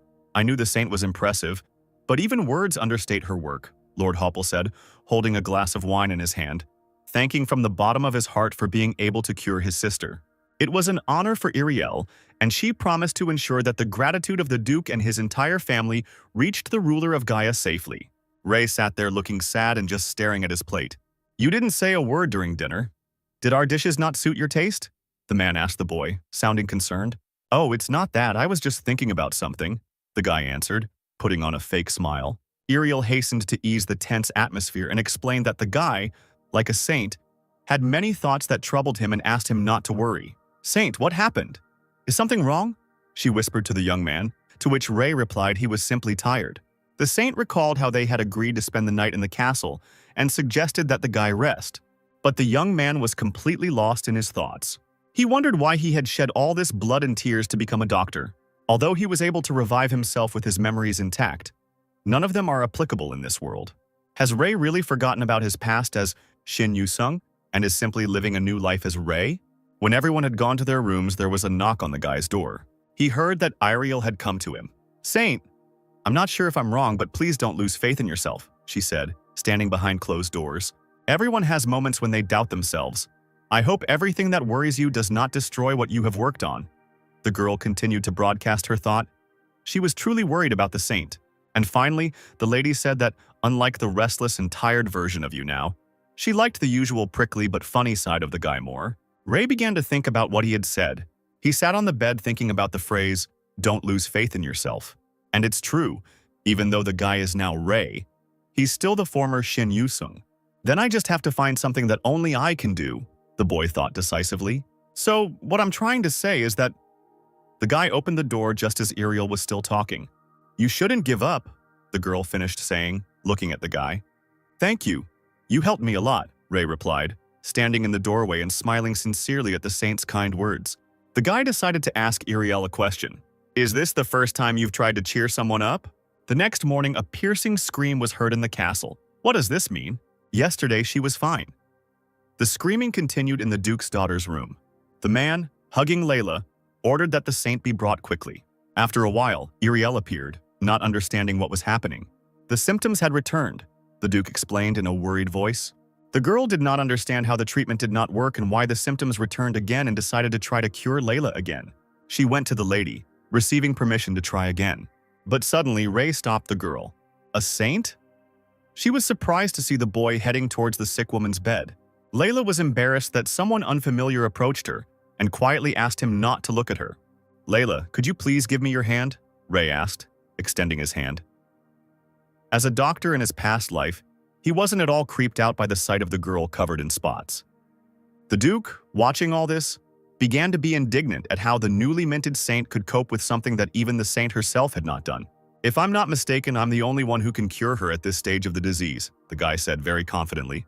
The man did not quite understand the boy's words, and Ray explained that any treatment that the saint would use would not work.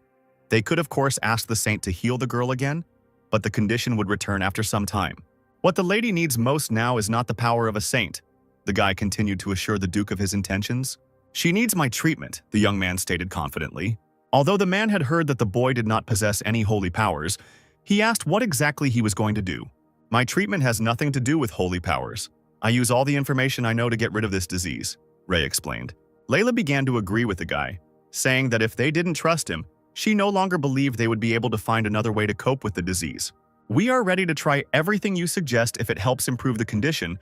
I want to believe in a saint. The Duke's daughter continued to believe in the guy. The man exhaled, accepted his daughter's wishes and gave her the right to treatment. And he also asked with all his heart to help his daughter. I am confident that I will cure the young lady, he replied full of confidence. The next day, the guy decided to find out the reason for the lady's skin condition. The first point was hygiene, since it is the most important component of health. But if we consider that blankets, tablecloths, and clothes are washed once a day, then poor hygiene could be excluded from the possible causes of illness. Also, considering that the castle was protected by a magical barrier, it is unlikely that the cause could have been parasites that appeared from outside. However, the guy noticed one problem, which was in her diet.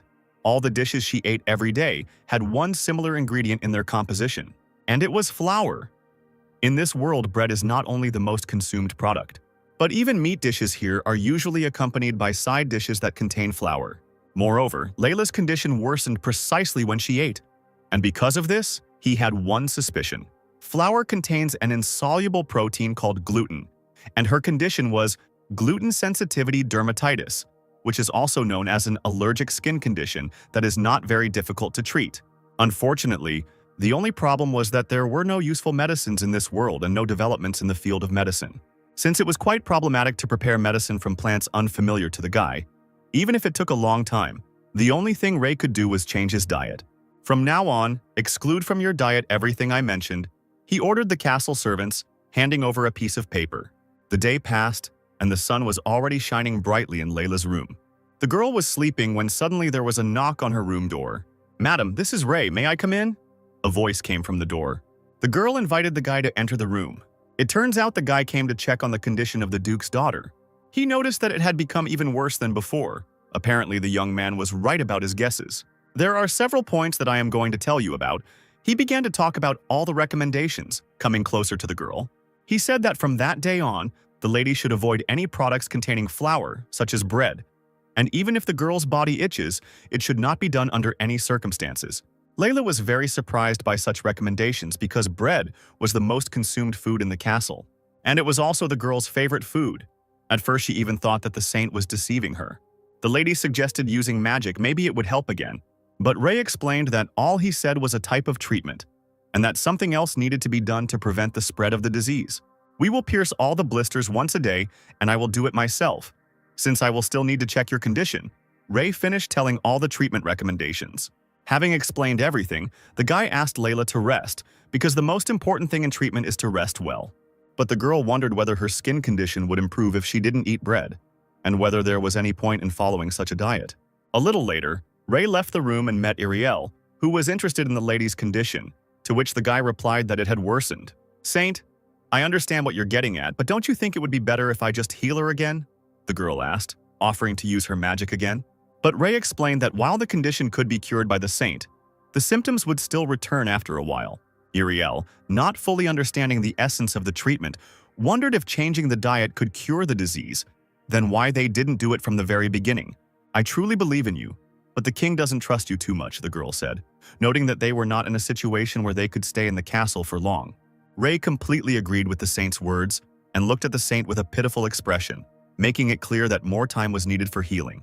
But Iriel screamed that she couldn't do anything about their circumstances and asked them not to look at her like that. But the guy was worried not only about this, he was worried about whether he would be able to cure Layla at all. And it was important that this would determine how Ray would treat patients in the future. 1 week, give me 1 week, he said. But Iriel clearly didn't like that length of treatment. And then I am sure she will be completely cured, the young man added confidently. Iriel exhaled and realized that they had no other choice. But the next day, problems with Layla's treatment began. You're not even close to the amount of water you should drink today, Ray yelled, while the girl screamed back that she wouldn't drink that much water, even though she was supposed to drink 3 liters a day and a total of 21 liters a week. The girl continued to scream that she wouldn't drink and how water would help her at all. The young man explained that drinking plenty of fluids helps with allergic reactions, because when foreign matter enters the body, the immune system produces a chemical called histamine. It is produced in response to the body's defense against foreign substances entering it. In people suffering from allergies, this chemical substance is produced in excess and can have a detrimental effect on the body. When this happens, by drinking enough water, the body's cells will function properly and the effects of the allergic reaction will be reduced. Ray began to pour water into the girl, and at this time, Layla was thinking what a saint he was to use such methods of treatment. So 4 days passed, the days passed calmly and monotonously. Lady Layla hated it when Ray imposed restrictions on flour consumption and forced her to drink water constantly. However, she decided to trust him anyway, since she simply had no other choice. And as a result, her skin condition improved at an incredible rate. I really felt a lot better when I started drinking more water and stopped eating bread, the girl said in a happy voice. But Ray reminded them that they still need to be careful and follow the prescribed treatment. The girl was very happy with the result and already agreed to all the conditions. Although the guy was worried that people in this world would react completely differently, it seems there is no need to worry now. And the question of Layla's healing was only a matter of time. At least that's how it seemed. Until, on the 6th day, everyone ran into the same problem. Layla started experiencing withdrawal symptoms. In this world, flour is a staple food for humans. And although it can sometimes be avoided, the appearance of withdrawal symptoms was entirely expected. However, if the lady continues to use flour until the treatment is completed, then all the efforts made by the guy will be in vain. The only way to help her cope is to switch her attention to something else. Eventually, Ray came up with an activity and decided to carve chess pieces. When Iriel saw the figurine, she didn't even understand what game it was for. The guy showed the carved figure closer. "What do you think about when you see this?" he asked, holding a playing piece in his hand. The girl saw only something that depicted the Holy Empire, and the figure also looked like a crown to her. Something dawned on the guy after the saint's answer and he ran away, calling the girl to follow him. "How dare you abandon me like that?" Iriel grumbled as she watched the boy run away. It turns out that Ray ran to the Duke's son's room. Lord Hopple was sitting with Layla and asked why the boy was looking for him. "What I'm about to show you will help you cope with Lady Layla's withdrawal symptoms. And that's what I want you to help me with," Ray said, taking something out of his bag. "You mean what you have in your hands?" the Lord asked, looking at what the boy had pulled out. In front of them stood a chessboard with black and white pieces. Everyone in the room except the guy didn't understand what chess was. But Ray explained that the rules were simple. All you had to do was capture the enemy king by moving your pieces around the board, so the game could show who was the best commander. However, there are rules for how each of these pieces can move around the playing field, the guy said, showing each piece to everyone sitting there. Ray began by explaining the king piece, which, like a real king, acts nobly and minimizes all unwanted movements, so it can only move 1 square. But the queen is completely different from him. Until she is captured, she can walk as she pleases, Ray continued to explain. "How interesting that, although the rules are simple, there are so many variations of moves," exclaimed Lord Hopple, believing that this game, with its rather complex system, would be useful even in real military training. Having finished explaining all the rules, the guy invited Lady Layla to play against the saint. 2 girls sat opposite each other. "So shall we play?" Iriel asked, exclaiming. "Of course I won't stand on ceremony with you," the lady answered with some irony. Luckily, the game seems to have caught the girl's interest, and while she's engrossed in it, she won't even remember the withdrawal symptoms. Check. Isn't that what I'm supposed to say? It rang out in the middle of the game. What is this? This is the might of the Holy Empire of Gaia, Ariel cried out, rejoicing at her victory. She began to laugh sarcastically at the lady, suggesting that she simply surrender, promising to spare her if she became her subject. I lost, the lady said sadly. There was sadness in her voice. But suddenly the Lord stood up for her and offered to play a game with the saint, wanting to avenge his sister. I welcome any challenge, said the girl, giving way. Ray, watching what was happening, thought that everything was even better than he expected. It seemed like everyone liked the game. This time the black pieces won. That is, Lord Hopple won and put the holy check in check. And the Duchy of Silas isn't so simple. He taunted, while Ariel couldn't believe her defeat. Come on, Saint. I'll show you what our duchy's made of, the man ordered, confident in his victory. Until that moment, the guy thought the game would be a good way to distract Lady Layla from her withdrawal symptoms. However, further events developed in the most unpredictable way. Hopple demonstrated the game to the Duke of Silos that same day. Yes, this game is built on a complex system and is simply perfect, the Lord exclaimed to his father. The Duke was surprised how the Saint came up with such a magnificent game. He immediately realized that Ray was a child chosen by God himself. After the Duke became interested in chess, things took a very strange turn. A week later, Ray noticed a strange picture.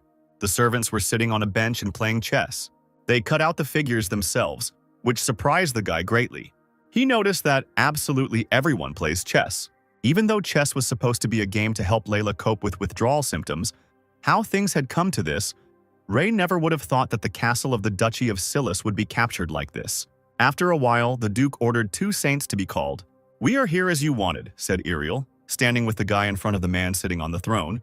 The Duke kept thinking about how the saint had managed to alleviate Layla's condition in just 1 week, and also invented a magnificent game called chess.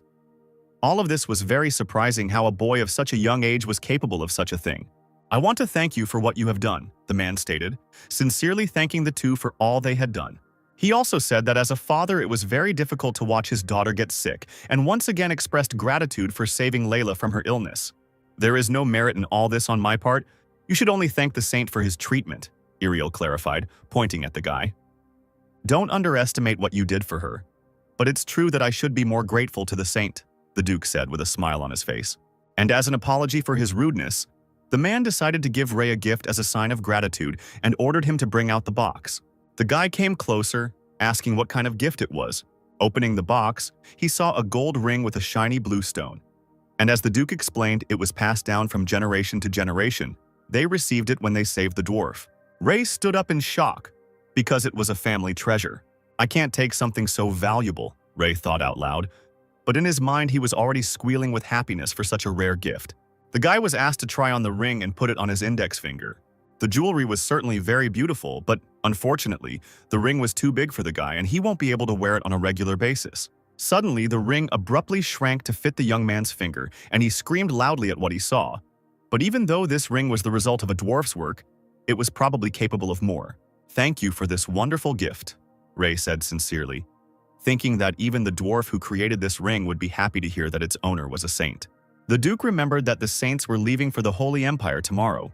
He offered to sponsor the trip to make it as comfortable as possible, and once again thanked the young people for everything. So the day passed, and the night remained before departure to the Holy Empire. The 2 saints sat together in the room and discussed how well everything had turned out. But Ariel realized that such a luxurious gift was a plan to lure Ray to the Duke's side. The guy didn't understand why he had such gloomy thoughts. But suddenly there was a knock on the door, surprising the two with such a late visit. The door opened slightly, making the saints increasingly curious about who could come at such an hour. The Duke's children stood before them. The Lord apologized for the late visit, and the lady stated that they had only just learned that the saints were leaving the castle tomorrow. Who would have thought that the saint and saintess from the stories would not only meet us, but also help heal my sister and invent chess?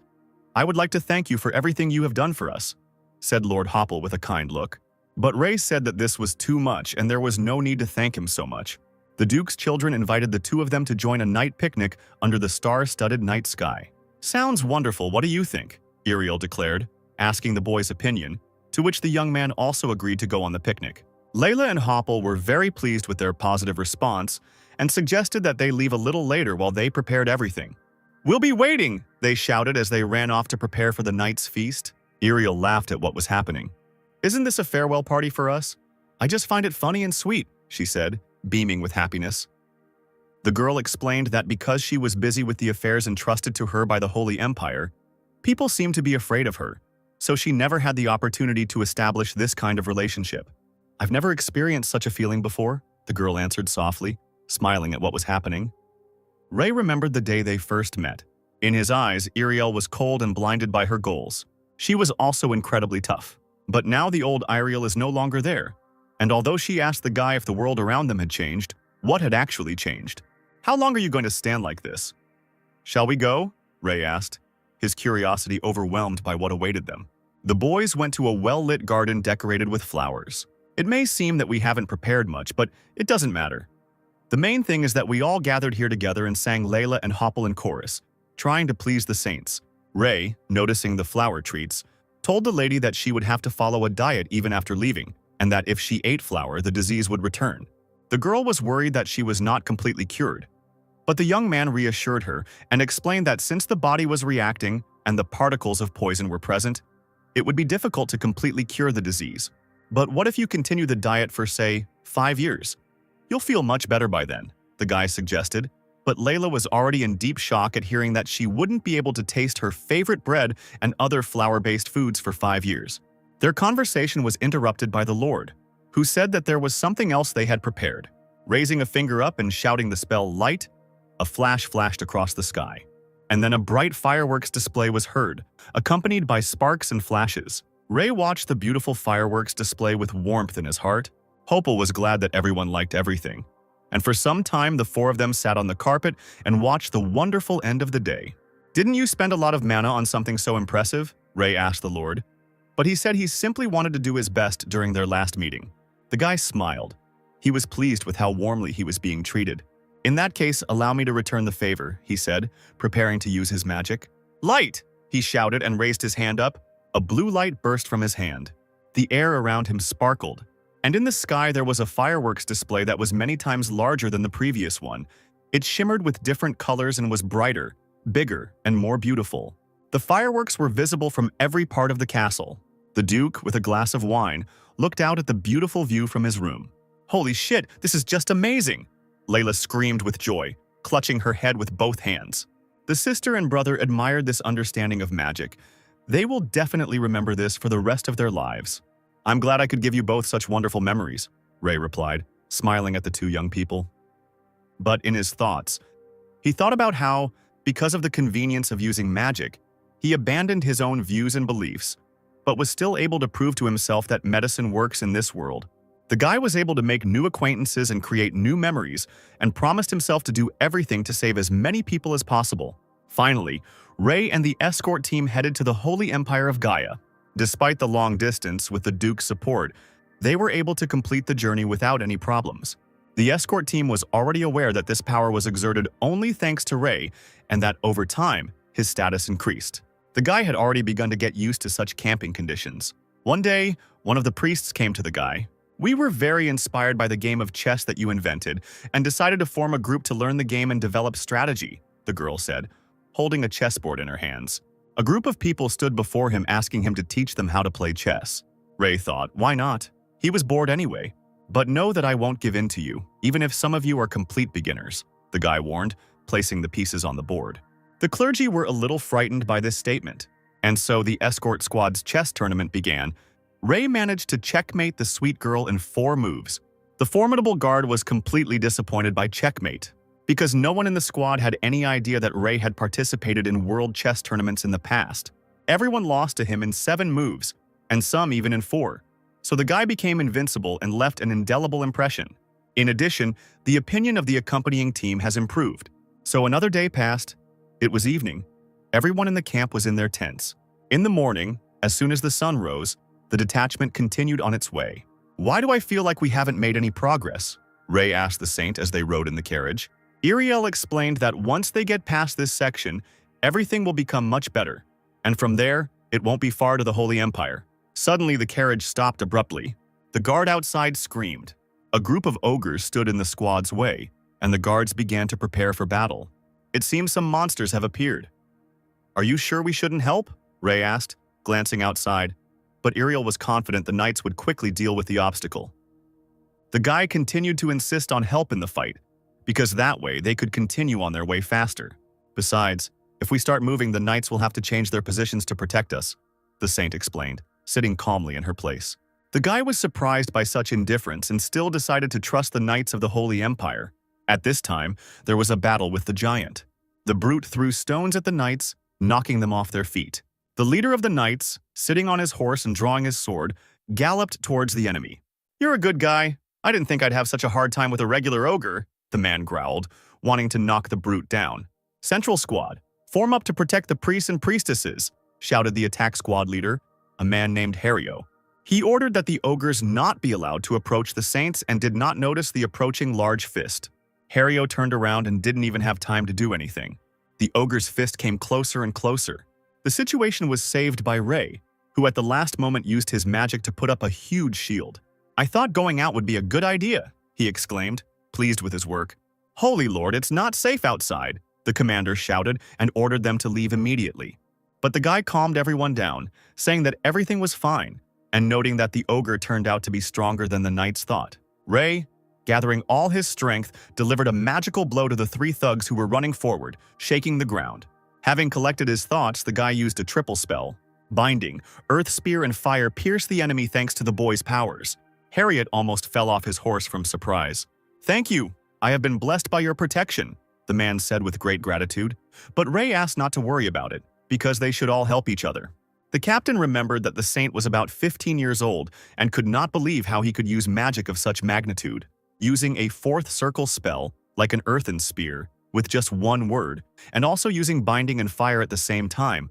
All these actions greatly surprised the man, because how could he, at his age, be at the level of a fifth circle mage? "Holy Lord," Ariel called out to Ray. "Why don't you stop spreading rumors about what a genius mage you are?" the girl demanded, clearly unhappy that she would be sidelined because of the boy's abilities. Ariel also noted that something was wrong. The ogres simply couldn't be that strong. "I have a bad feeling about this. We need to move before more monsters come running," the girl blurted out. But Ray stopped her, pointing to the approaching new enemies. Green goblins were advancing towards them. "Who would have thought that simple goblins would hinder our journey to the Holy Empire?" said Harriet, staring at the ugly enemies. He immediately ordered the knights to take care of the problem. "Die, goblin bastard!" one of the knights shouted and ran towards the goblins, swinging his sword. The small freak jumped right above the fighter. The knight didn't expect the goblin to be able to dodge, and received a blow from the enemy. The guard of the Holy Empire received a large scratch on his chest from which blood was oozing. The little goblin stood with a sly face and grinned at the defeated fighter. "They look much stronger than regular goblins," Ray remarked as he watched the defeat. The two saints stood up in very confident fighting stances and decided that now it was time for them to intervene in this matter. Ariel stood up very confidently, and she stunned the evil enemies with her magic, throwing them back from the shockwave of magic. She spun around as if in a dance, filling with light and dispersing the pests. At that time, the guy thought that the saint would be physically stronger than him. While he was thinking, a goblin was already flying behind him. But the young man didn't need much effort, and with the help of the Windblade spell, he threw the small enemy back. "No matter how many of them we destroy, they continue to appear," Ariel said firmly, pressing her back against the guys. The two saints thought how good it would be to get rid of everyone at once. "Hey, goblins!" Ray shouted to get the monsters' attention. He started making faces, provoking the green enemies, and they really clearly didn't like the boy's behavior. They bared their teeth and lowered their ears in anger. A pack of monsters rushed at the guy, who continued to fawn and writhe before them. The girl stood there at that time and did not understand what he was doing, thinking that it was some kind of magic trick. Ray ran like an arrow to lure everyone to one place, and the goblins continued to chase him, growling aggressively. The guy ran to the tree and stopped. Having looked around at everyone, he didn't even think that there were so many monsters. The young man wondered if he was far enough away from the escort team. "Fireball," Ray said the spell and summoned a burning glowing ball on his hand. The goblins began to laugh at the boy's abilities, which they considered small. But this only amused Ray. He decided to show his full power and hit a whole bunch of goblins with fireballs, who were not expecting such an attack. "You understand the situation you're in right now, right?" Ray asked the monsters ironically, holding his strength in reserve. The green harmful enemies did not understand what was about to happen.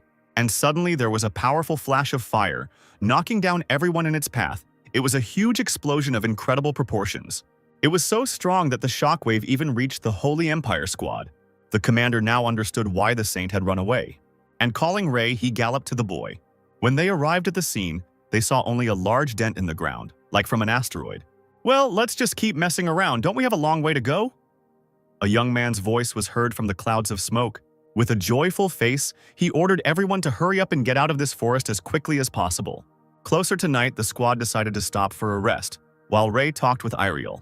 "Are these monsters always this strong?" the boy asked, only to be told that wasn't the case, which was why the squad was so agitated today and had trouble getting along with the monsters. "Besides, your holy mana." The saint began to speak with obvious concern in her voice.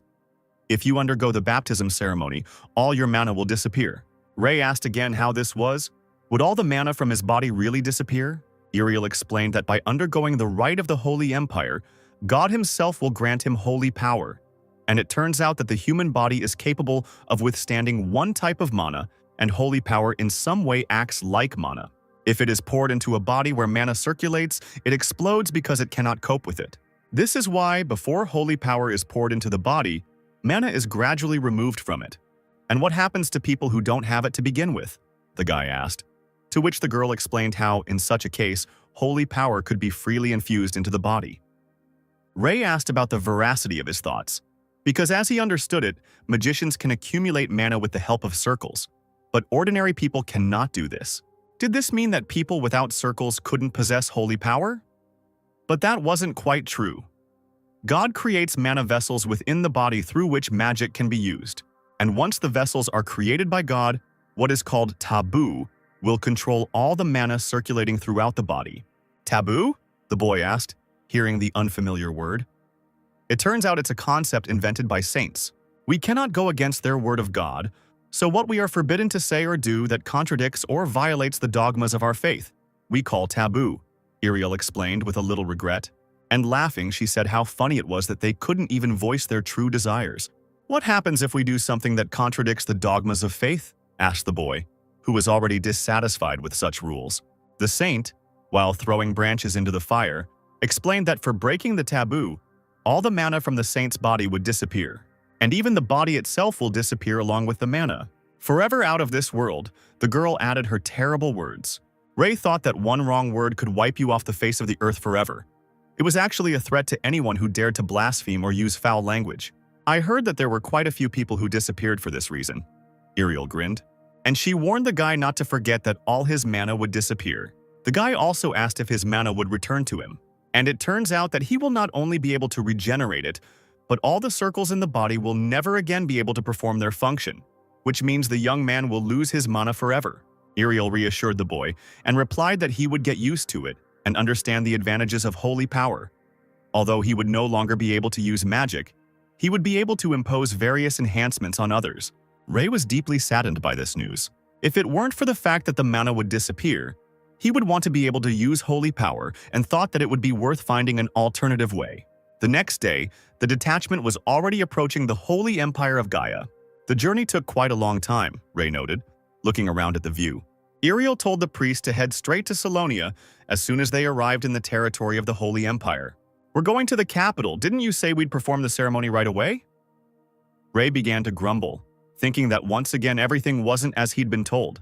The saint explained that the baptism ceremony was a public celebration, and since Rei knew nothing about the Holy Empire, he needed to learn as much as possible about it first. The guy wondered if anyone would really teach him, and this turned out to be a reality. Iriel volunteered for this, promising to teach everything from little things like baptism to things like etiquette, norms, and traditions. "I will teach you everything," she said. The detachment with the carriage drove up very close to Gaia's castle. It looked very impressive and sparkled from all sides. The mansion was truly magnificent. It was on a completely different level compared to what Rei had seen in the Duchy of Silos. "All this belongs to me?" The boy was surprised when the saint led him to his residence. They were standing in front of a huge mansion where carefully selected and prestigious people worked. "While we are here, we will go over everything I mentioned," said Iriel, reminding her that she would teach the saint before the baptismal ceremony. While Rei was walking through his new place of residence, he wondered why the one who would inform about everything turned out to be a saint. "Nice to meet you, Saint," was suddenly heard from near the guy who was carried away by his thoughts. Before him stood a servant girl who bowed and greeted the new saint. Ray noticed her charm immediately, although, as Ariel said, she certainly had status. "Saint, come here," the maid called, escorting the boy to his room. Ray's chambers seemed to sparkle with beauty and volume. "Please make yourself comfortable. And with your permission, I will take my leave," said the maid, still keeping her head down. Only now could Ray feel this attitude towards him, and it finally began to dawn on him that he was truly becoming a saint. The next day, Ariel's first lessons began. They didn't have much time and needed to study everything. "Why don't you look at the material I handed out?" she said, so excited about the learning process. It took Ray a couple of seconds to memorize everything on the page, which greatly surprised his teacher. And to prove his words, he began to retell the text, how the rite of baptism is divided into 3 parts: worship of God, pilgrimage for the official presentation to God, and finally, receiving holy power from God. The last stage takes place in a secluded place with the new saint, and also during the entire rite, the saint should not lower his head. And there were also 3 main rules. The first is not to make sounds while eating. The second is not to lower the head. And the third is that the elbows in a bent position should not drop down. "So, haven't forgotten anything?" he asked a very surprised Ariel. The guy wanted to know more about the third part of the ceremony, what exactly he would have to do, since nothing was written about it in the material. He didn't understand what exactly needed to be done during this process, to which Ariel gave an example of herself, answering that she didn't do anything at all. Ray didn't particularly like what he thought was the girl's sarcasm, but it turned out to be true. She had simply been eating and sleeping for a week, and then vessels of mana appeared in my body, and I felt the power flowing, and I began to remember Ariel. The guy was surprised how holy power and mana vessels appeared on their own. In general, the young man remembered everything correctly, but there remained one snag in his manners.